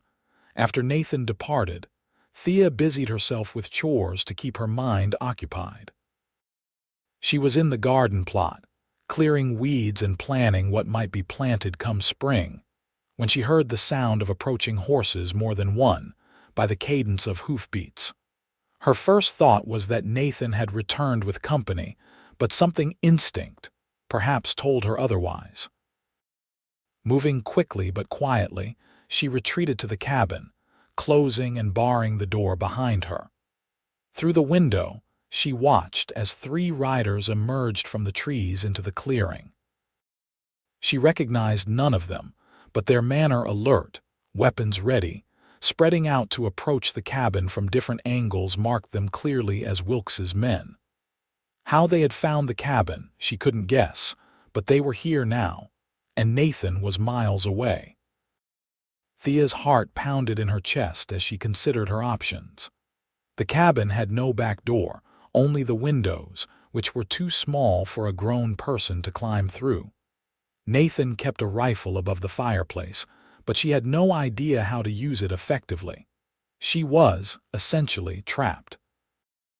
One of the men dismounted and approached the door while the others maintained their positions, watching the cabin's windows. "Mrs. Wilkes," the man called, "we know you're in there. Mr. Wilkes sent us to bring you home." Thea remained silent, her mind racing. These men didn't know about her marriage to Nathan. They still thought of her as Wilkes's wayward fiancée. "No need to be afraid, madam," the man continued in what he probably thought was a reassuring tone. "Mr. Wilkes ain't angry. He just wants you safe and sound back in Deadwood." When Thea didn't respond, the man's voice hardened. "Drake kidnapped you, madam. That's a hanging offense. You come with us now, tell folks what really happened, and maybe he won't swing for it." The implied threat was clear: either she went with them willingly, or Nathan would pay the price. But she knew returning to Wilkes meant condemning herself to the very fate she had fled, and likely wouldn't save Nathan anyway. Wilkes would never forgive the man who had stolen his bride. "I'm not Mrs. Wilkes," she called through the door. "I'm Mrs. Drake. We were married by Judge Wilson in Lead 10 days ago. The certificate is filed with the territorial office." There was a pause as the men outside processed this information. Then the spokesman laughed a harsh, unpleasant sound. "Nice try, madam, but Mr. Wilkes says different. Now open this door before we have to break it down." Thea stepped back from the door, her mind working frantically. The men outside seemed determined to take her by force if necessary. Nathan wouldn't return for hours yet, and even then, he would be outnumbered 3-1. A sharp crack split the air as one of the men began using an axe on the door. The sturdy wood would hold for a while, but eventually, they would break through. Thea's eyes fell on the rifle above the fireplace.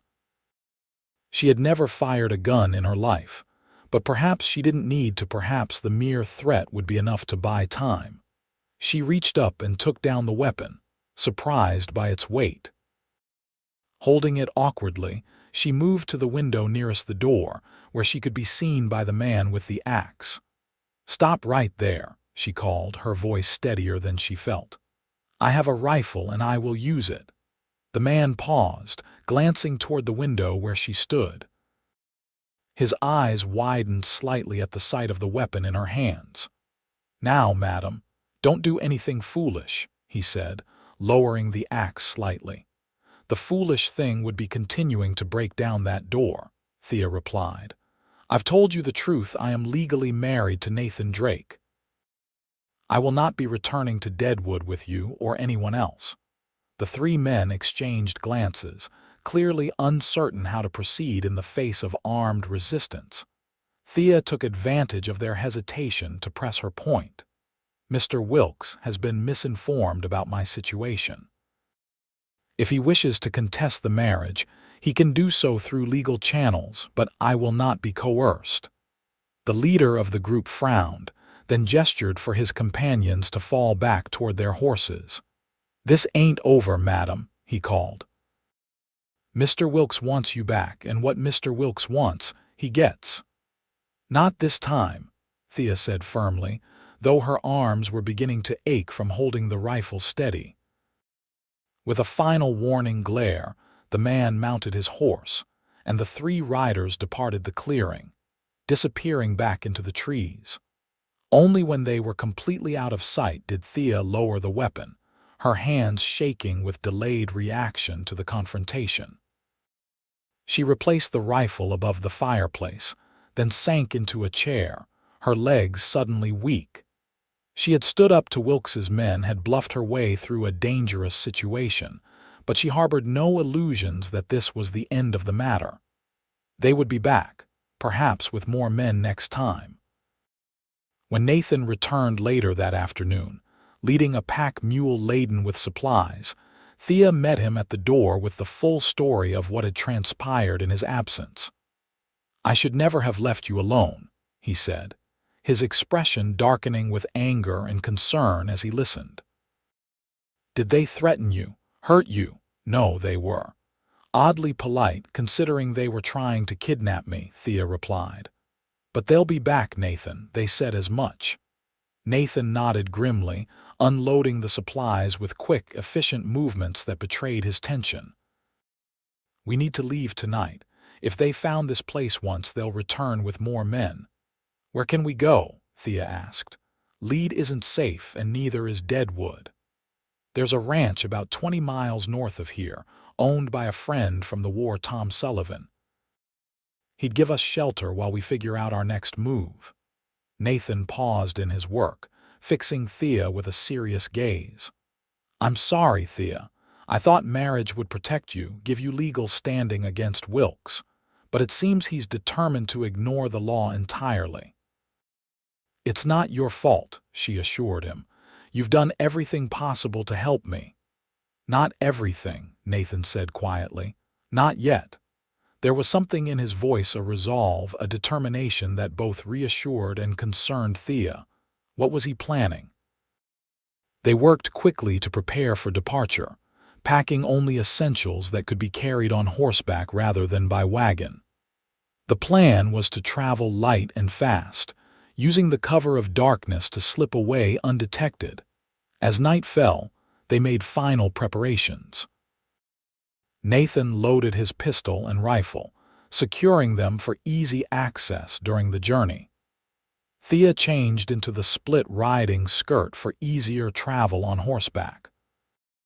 Just before they were ready to depart, Nathan took something from a hidden compartment beneath a floorboard, a small leather pouch that clinked with the unmistakable sound of coins.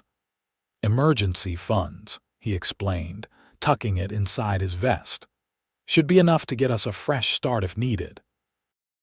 "A fresh start," Thea echoed, the words carrying more weight than perhaps Nathan intended. Was that what they were doing? Starting fresh together, or simply continuing to run until circumstances forced them apart? They left the cabin under a cloudy sky that obscured the moon and stars, good conditions for traveling unseen. Nathan led the way, guiding his horse on a path that avoided the main trails, while Thea followed on a gentle mare he had deemed suitable for her limited riding experience. The night was cool, the forest alive with the sounds of nocturnal creatures. They rode in silence for the most part, alert for any sign of pursuit. Occasionally, Nathan would reach back to touch Thea's arm, a wordless gesture of reassurance that she found unexpectedly comforting. They had been riding for perhaps 2 hours when the sound of distant hoofbeats caused Nathan to signal a halt. They waited, motionless in a stand of trees as the sounds grew closer. "4 riders moving fast," Nathan whispered. "Could be Wilkes's men, could be just travelers. Should we hide?" Thea asked, her voice barely audible. Nathan considered for a moment, then nodded. "Better safe than sorry. This way." He led them deeper into the trees to a small ravine where they dismounted and guided the horses down to a position hidden from the trail.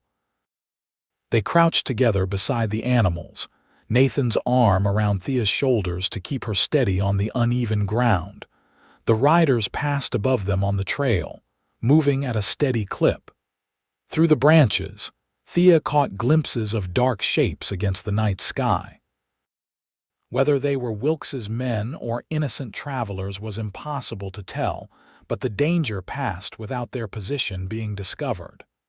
"That was close," Thea breathed as the sound of hoofbeats faded into the distance. "Too close," Nathan agreed. "We need to be more careful.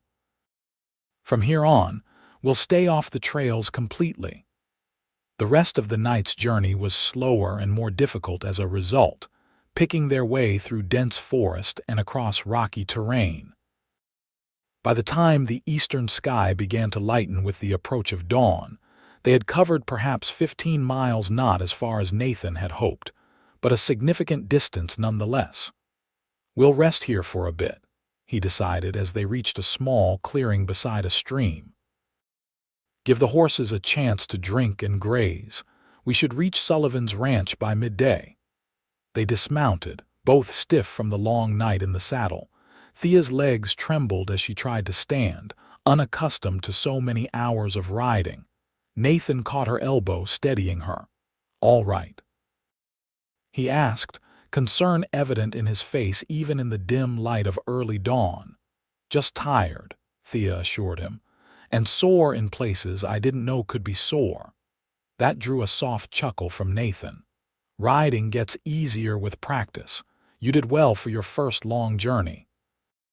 "Thank you for saying so, though I'm sure I was a hindrance."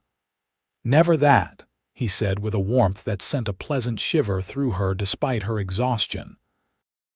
They settled beside the stream, drinking the cold, clear water and sharing a simple breakfast of jerky and hardtack from Nathan's saddlebags. As they ate, the sky continued to brighten, revealing their surroundings, a peaceful glade that showed no signs of human presence save their own. How well do you know this friend we're going to? Thea asked, breaking a comfortable silence. Tom. We served together in the 7th Michigan, saved each other's lives more than once. Nathan's eyes took on a distant look, as they often did when he referenced the war. He came out west before I did, established the ranch about 5 years ago. Good man. Solid. And he'll take us in just like that, without question, Nathan confirmed. That's the kind of bond we share. Thea nodded, a pang of something like envy touching her heart. What would it be like to have such certainty in another person's loyalty? The only person she had ever trusted so completely had been her father, and he was gone. After a short rest, they continued their journey, now traveling in daylight but still avoiding the main trails. The landscape began to change, the dense forest giving way to more open country rolling hills covered in grass and scattered stands of trees.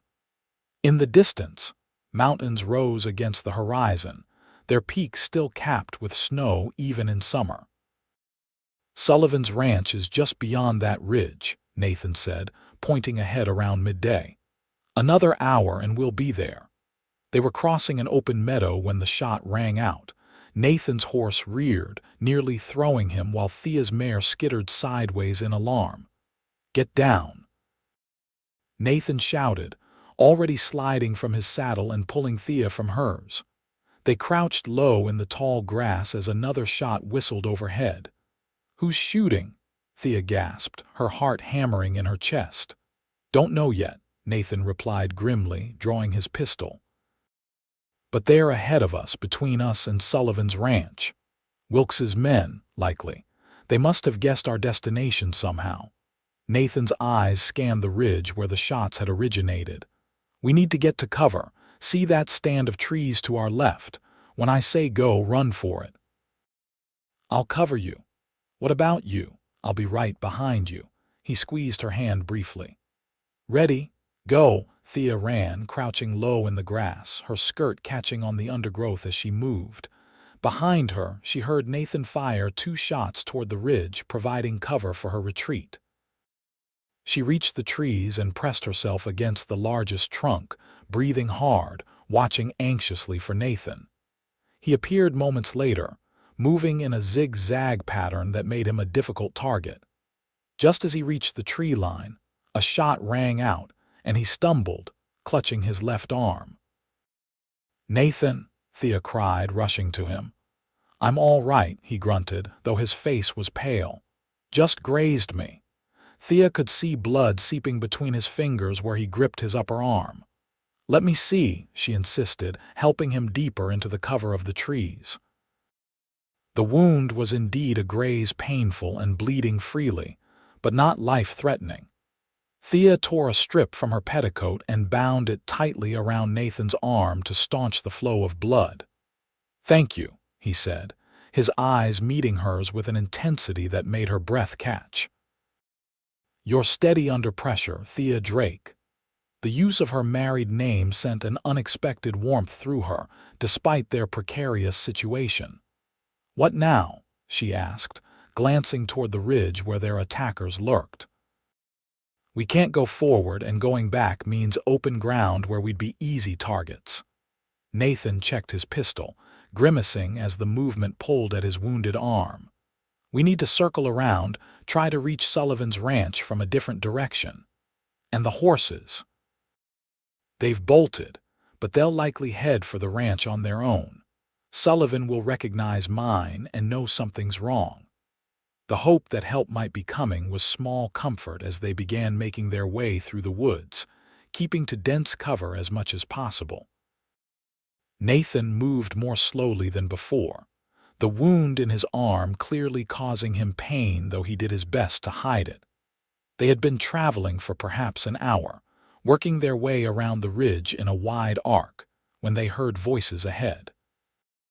Nathan signaled for Thea to stop, then crept forward to investigate. When he returned, his expression was grim. 3 men making camp in a clearing just ahead. They're between us and Sullivan's ranch, and from their conversation, they're definitely Wilkes's men. Can we go around them? Not easily. The terrain opens up beyond the clearing, we'd be exposed. Nathan sat heavily on a fallen log, fatigue evident in the lines of his face. We'll have to wait until dark and try to slip past them then. The prospect of spending hours hiding in the woods, with Nathan injured and their supplies limited to what they carried in their pockets, was daunting. But Thea saw the sense in his plan daylight movement would be too risky.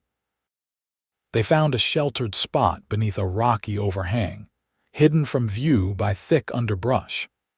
Nathan insisted Thea take the more comfortable position, leaning against the rock wall while he sat alert at the entrance to their makeshift hideout, his pistol ready.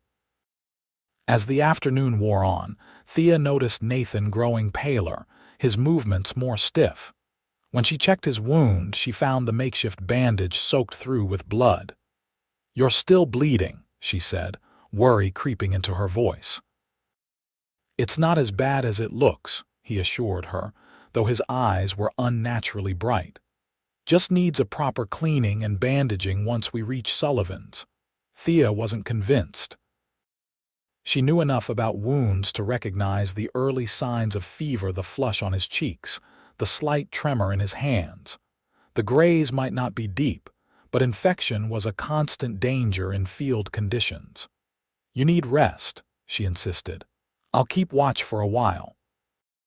"You don't know how to use the pistol," Nathan objected. "Then teach me," Thea replied firmly. "Quickly, before you're too weak to do so." Something in her tone must have convinced him of her determination, for he nodded and proceeded to give her a brief lesson in handling the weapon, how to check if it was loaded, how to aim, how to fire. "Just point and squeeze the trigger gently," he instructed. "But Thea, promise me you'll use it only as a last resort. If someone approaches, wake me first." "I promise," she said, accepting the weight of the pistol with a solemn nod. Nathan settled back against the rock wall, his injured arm cradled against his chest. Despite his obvious intention to remain alert, exhaustion and blood loss soon took their toll, and his eyes drifted closed. Thea watched him sleep, concern growing as she noticed the sheen of sweat on his forehead despite the cool shade of their hideout. The afternoon crawled by with excruciating slowness. Occasionally, Thea would hear voices or movement from the direction of the clearing where Wilkes's men had made camp, but no one approached their hiding place. As the shadows lengthened with the approach of evening, Nathan stirred, his eyes opening with a clarity that suggested the rest had done him good. "How long was I asleep?" he asked, sitting up straighter. "A few hours," Thea replied, returning his pistol. "No sign of anyone searching for us." Nathan checked the weapon automatically, then tucked it back into his holster. "It'll be dark soon. We should be able to move then." His color was better, Thea noted with relief, though he still moved with a carefulness that suggested pain. The fever hadn't progressed, at least not noticeably, which was a small mercy. As dusk settled over the forest, they prepared to leave their shelter. Nathan insisted on leading the way, despite his injury, guiding them through the growing darkness with an assurance that spoke of years spent navigating these hills. They moved slowly, carefully, each step measured to avoid making noise that might alert the men in the clearing. They had nearly made it past the camp, could see the glow of the campfire through the trees to their right, when disaster struck. Thea's foot caught on an exposed root, sending her stumbling forward with a startled cry before she could catch herself. The noise, though brief, was enough to alert the men in the clearing. "What was that?" a voice called, followed by the sound of movement, men rising, weapons being readied. "Run," Nathan whispered urgently, pushing Thea ahead of him. "Straight ahead, don't stop." They abandoned stealth for speed, crashing through the underbrush as shouts, and then footsteps followed behind them.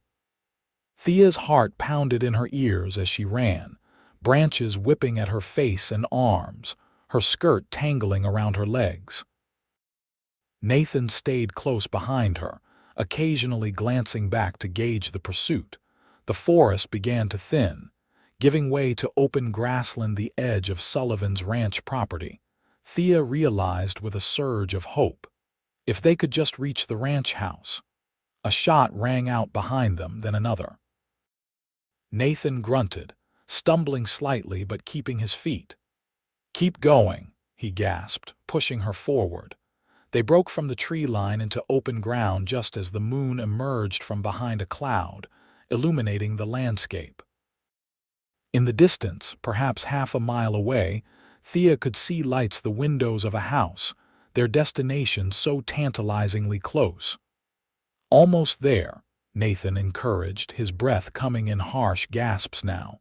"Just a little further." Behind them, their pursuers emerged from the forest as well, shouting to each other as they spotted their quarry in the moonlight. More shots followed, kicking up dirt at their feet but miraculously missing them as they ran. They were perhaps halfway to the ranch house when Nathan suddenly staggered, falling to one knee. Thea skidded to a stop, turning back to him in alarm. "Go," he urged, trying to rise but failing. "Get to Sullivan. Tell him what's happened." "I'm not leaving you," Thea insisted, kneeling beside him. In the moonlight, she could see fresh blood staining his shirt not from his arm but from his side. One of the shots had found its mark. "Thea, please." Nathan's voice was strained with pain and urgency. "There's no sense in both of us being caught." "Then we'll be caught together," she replied firmly, helping him to his feet. She wrapped her arm around his waist, supporting as much of his weight as she could. "Lean on me." They moved forward again, much slower now. Nathan's breathing labored as he fought against the pain and weakness of his wounds.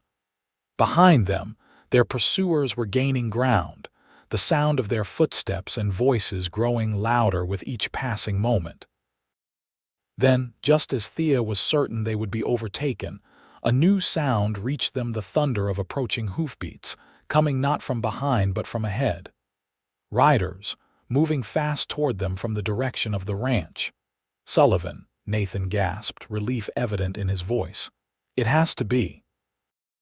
The riders, 4 of them, Thea could now see, reached them moments before Wilkes's men would have.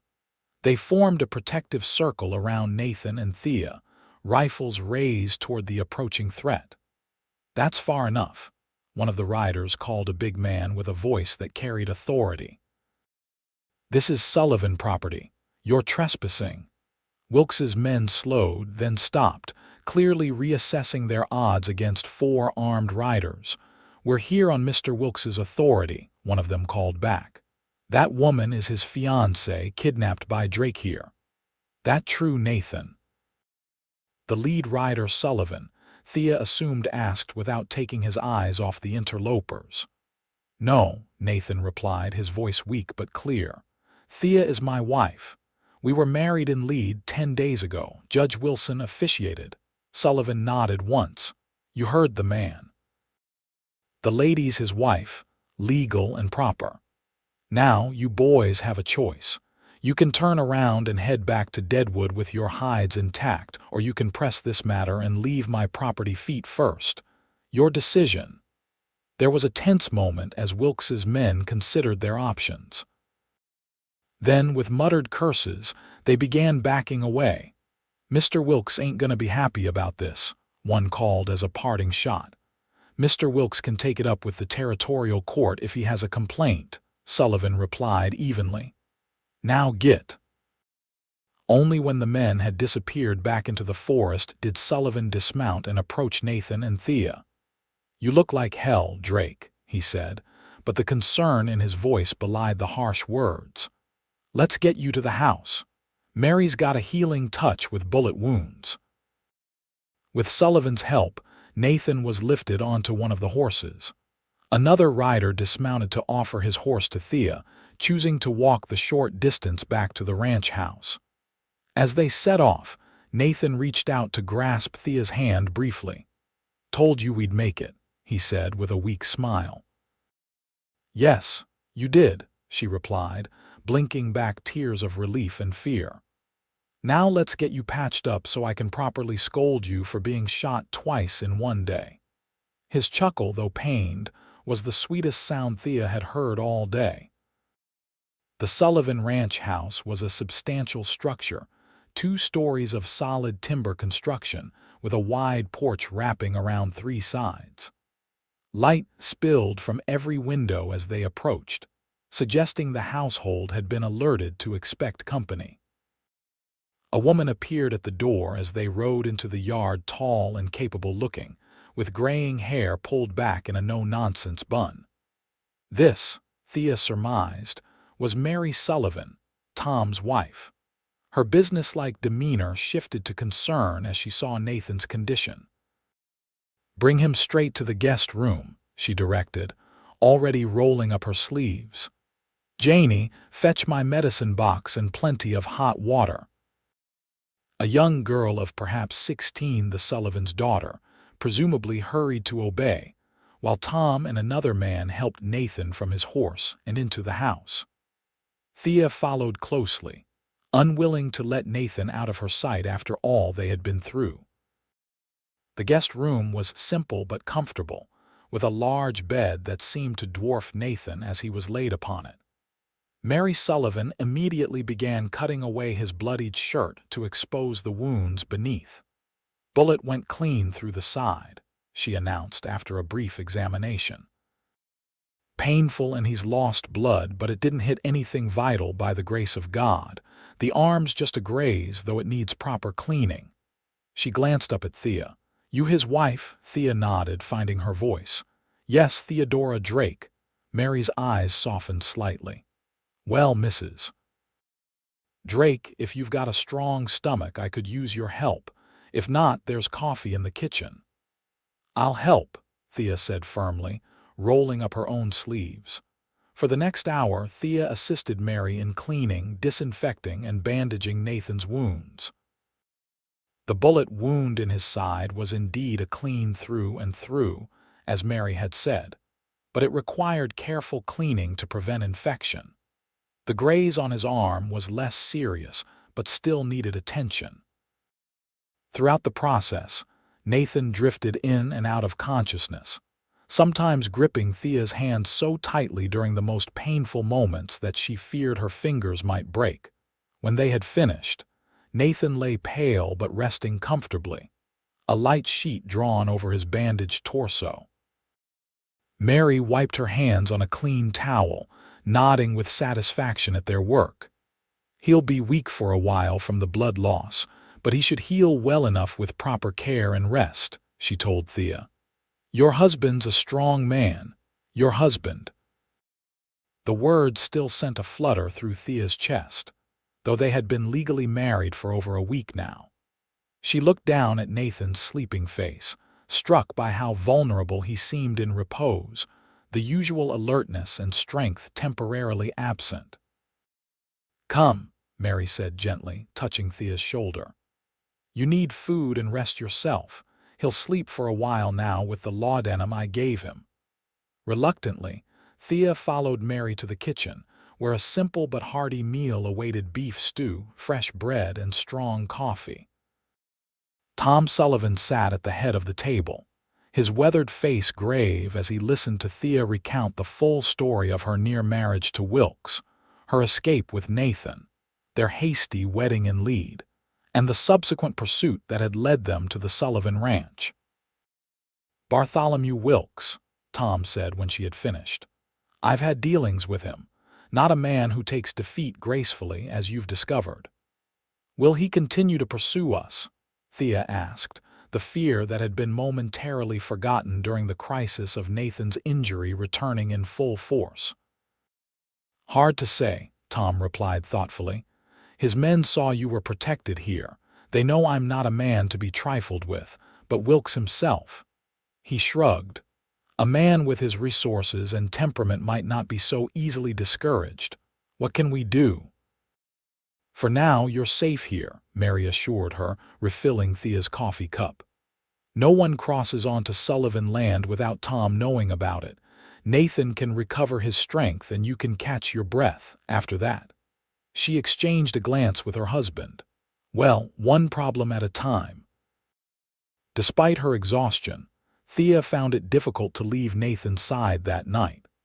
She sat in a chair beside his bed, watching the rise and fall of his chest, listening to his breathing for any sign of distress. The events of the past days, the confrontation at the cabin, the night ride through the forest, the desperate flight across the meadow played through her mind in an endless loop.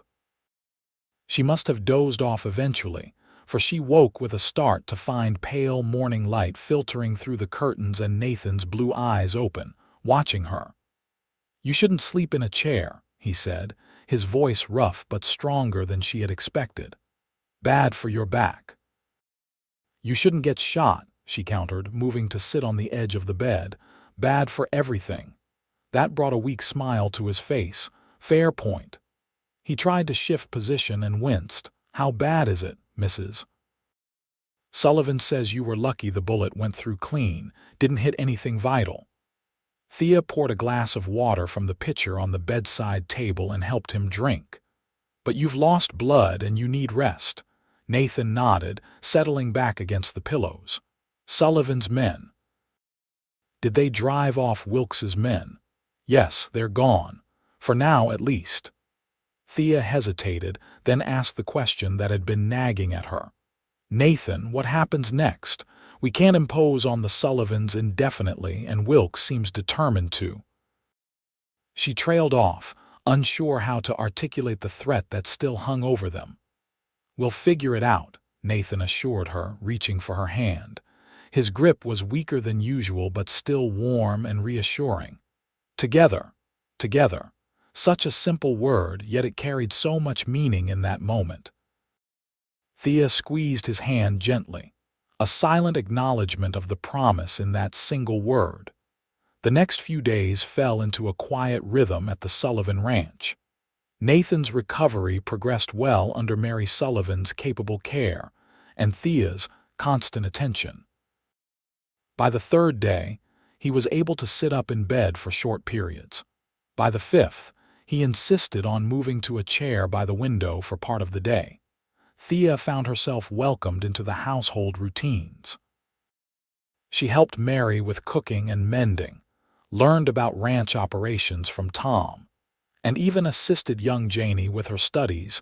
The girl was bright and eager to learn from someone with Thea's education. In the evenings, they would gather in the main room after supper. Tom would tell stories of the war, of his and Nathan's shared experiences, tales that revealed a side of Nathan that Thea was only beginning to understand. The quiet competence she had observed in him, she now realized, had been forged in the crucible of battle at a young age. When Nathan was finally strong enough to join them for meals at the table, the conversation turned inevitably to their situation with Wilkes. "He's been quiet these past days," Tom reported. "No sign of his men in the area, according to my hands who have been keeping watch." "That doesn't mean he's given up," Nathan said, his face grim. "Just that he's rethinking his approach." "What about legal recourse?" Mary suggested. "Your marriage certificate should settle the matter, shouldn't it?" "In theory, yes," Nathan agreed. "But Wilkes has influence with many of the territorial officials, and even if the law is on our side, he could make life difficult in other ways." "Perhaps we should leave the territory entirely," Thea said quietly. It was a thought she had been considering for days. "Start fresh somewhere Wilkes has no reach." The suggestion hung in the air, met with thoughtful silence. Thea watched Nathan's face, trying to gauge his reaction.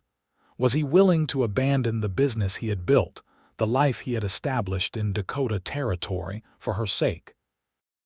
"Where would you want to go?" he asked finally, his eyes meeting hers with an intensity that made her breath catch. "I don't know," she admitted. "Denver, perhaps, or San Francisco, somewhere with opportunities." Nathan nodded slowly. "Denver's growing fast, good place for a freight business." "But Thea," he hesitated, "is that what you want, To continue our arrangement in a new place. The question caught her off guard, though perhaps it shouldn't have. Their marriage had begun as a practical solution to an immediate problem. Now that they were considering a more permanent future, it was natural to revisit the nature of their relationship. Thea began, acutely aware of the Sullivans' presence, though they were tactfully pretending absorption in other tasks. Perhaps we could discuss this privately. Nathan nodded, understanding in his eyes. Of course. Later that evening, when the household had retired and they were alone in Nathan's room, Thea still insisted on sleeping in the chair beside his bed. Despite Mary's offers of a separate room, they returned to the conversation. "You asked if I wanted to continue our arrangement," Thea began, finding it difficult to meet his gaze. "The truth is, Nathan, I'm not sure what our arrangement is anymore." "What do you mean?" His voice was gentle, encouraging. "When we married in Lead, it was meant to be in name only a legal protection against Wilkes." She twisted her hands in her lap. "But since then, we've faced danger together, depended on each other. You've been injured protecting me, and I." She took a deep breath. "I find that my feelings have become complicated." Nathan was silent for a long moment, and Thea feared she had said too much. Then he reached out, taking her restless hands in his. "Thea, look at me." She raised her eyes to his, finding not the discomfort or rejection she had feared, but a warmth that made her heart race. "When I offered marriage as a solution, I meant what I said about it being your choice, about respecting your freedom," he said. "But I wasn't entirely honest with myself, or with you." "What do you mean?" "From the moment I saw you step down from that stagecoach in Deadwood so clearly unhappy, so trapped, I felt something I hadn't felt in a long time." His thumb traced circles on the back of her hand. "I told myself I was just helping someone in need, doing what any decent man would do. But it was more than that." Thea hardly dared breathe, afraid to break the moment as Nathan continued. "These past weeks, getting to know you, seeing your courage and intelligence. My feelings have become complicated too." A smile touched his lips at the echo of her words. "If you wanted to dissolve our marriage when this is over, I would respect that. But if you were willing to see if we could build something real from this beginning." "I would like that," Thea said softly, her heart so full she could barely speak. "Very much." The look that passed between them then was more intimate than any physical touch.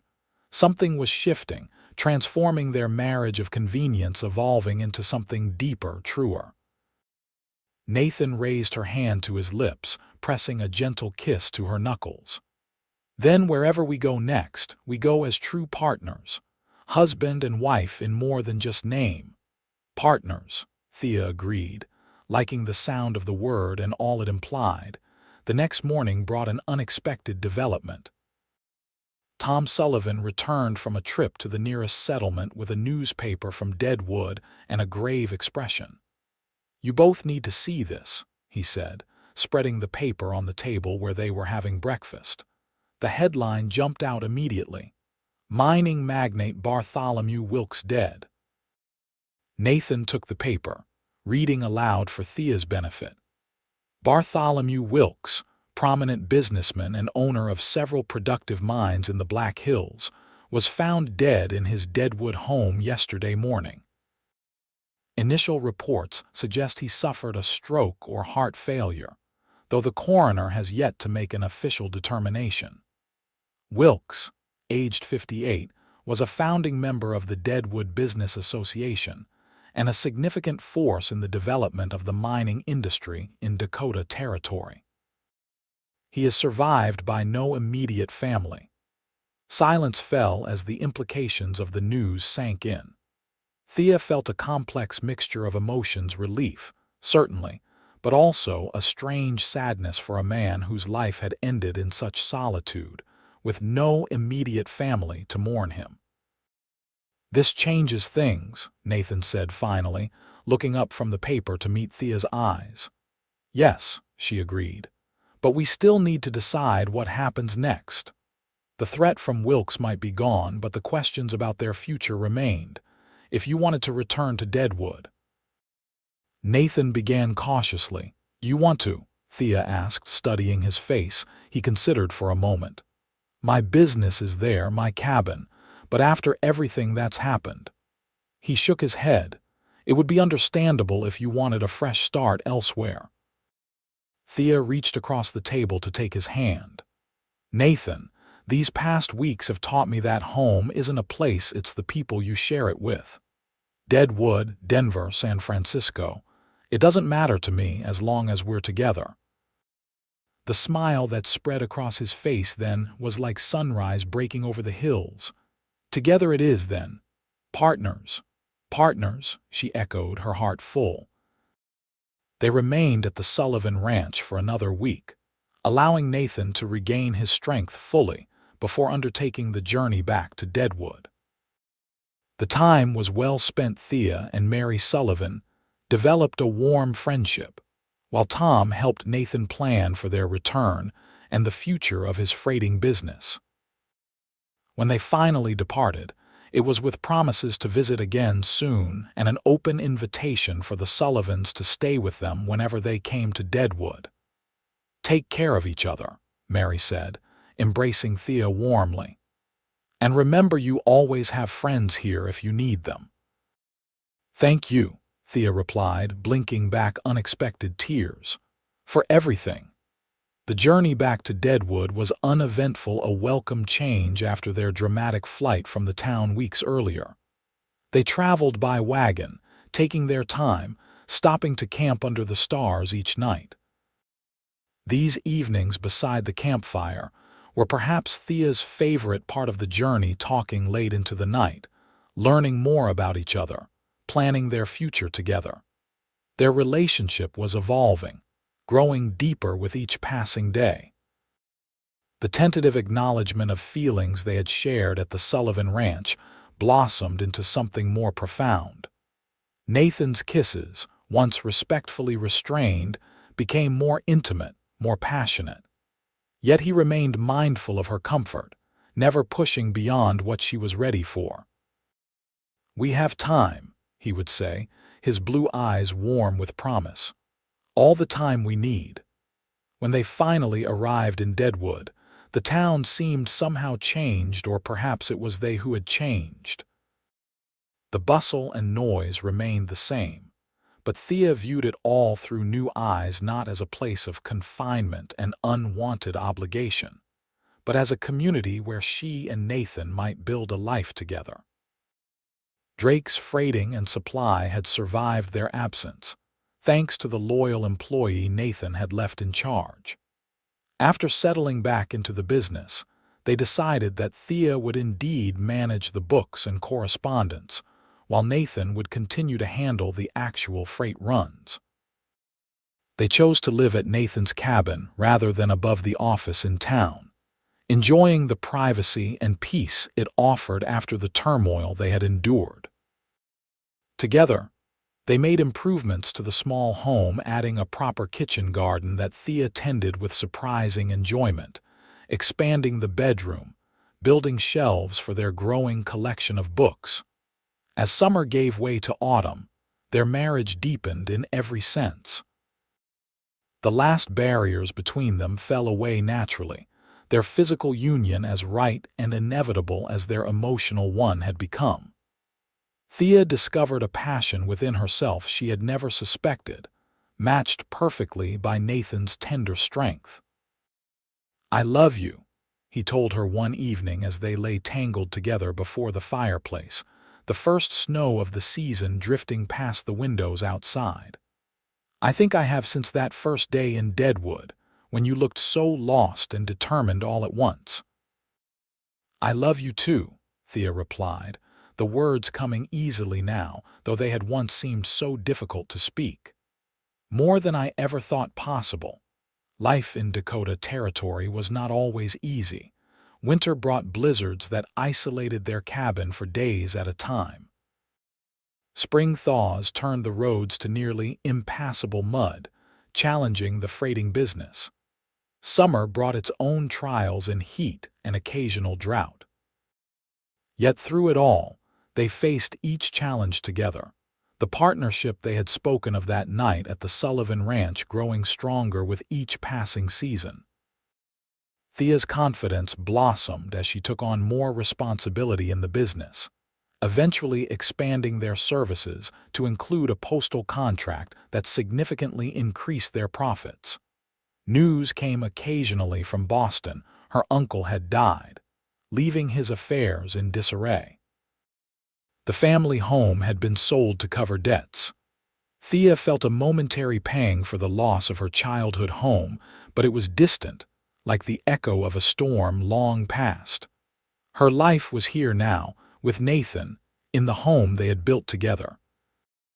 Their first child, a son they named James Thomas Drake, after both their fathers arrived the following spring, bringing a new dimension of joy to their lives. Nathan proved to be a natural father, as patient and gentle with his son as he was strong and capable in all other aspects of life. "He has your eyes," Thea observed as they stood together over the cradle, watching their newborn sleep. "And your determination," Nathan replied with a smile, remembering how the tiny boy had fought his way into the world after a difficult labor. "He'll be a force to be reckoned with, our James." 2 years later, their daughter Elizabeth Mary joined the family, her arrival easier than her brother's but her personality just as strong. The cabin expanded again to accommodate their growing family, as did the business, which now employed several men and operated multiple freight wagons throughout the Black Hills region. Life settled into a rhythm that, while never entirely predictable in the still wild territory, was rich with purpose and love. They maintained their friendship with the Sullivans, visiting back and forth several times a year. They watched Deadwood grow from a rough mining camp into a proper town with churches, schools, and eventually, even the opera house that Bartholomew Wilkes had once mentioned to Thea.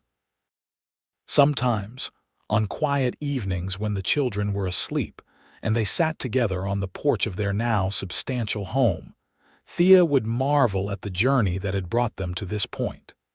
"You ever think about how differently things might have turned out?" she asked Nathan once as they watched a summer thunderstorm roll across the hills. "If I had married Wilkes as planned, if you hadn't stopped to return my glove that day." Nathan considered the question, his arm tightening around her shoulders. "I try not to dwell on might-have-beens," he said finally, "but I do thank God every day for whatever twist of fate put you in my path." "As do I," Thea replied, leaning her head against his shoulder. "As do I." Their story became something of a legend in Deadwood over the years, how Nathan Drake had rescued Theodora Adams from an unwanted marriage, how they had fled through the Black Hills with Wilkes's men in pursuit, how they had built one of the most successful businesses in the territory from humble beginnings. Some versions embellished the dangers they had faced. Others romanticized their relationship from the start.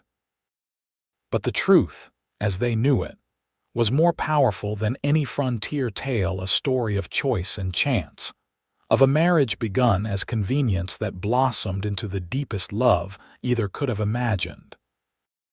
And if sometimes, when introducing his wife to new acquaintances, Nathan would say with a twinkle in his still bright blue eyes, "This is Thea, who once didn't look happy about being sent to marry a much older man," only she understood the full weight of those simple words, how they had changed the course of both their lives that summer day in 1876, when a cowboy had noticed a woman's unhappiness and offered her a choice. In the end, that was what their story was truly about, not dramatic escapes or frontier dangers, but the power of choosing love day after day, year after year, through all the seasons of a life shared fully and completely.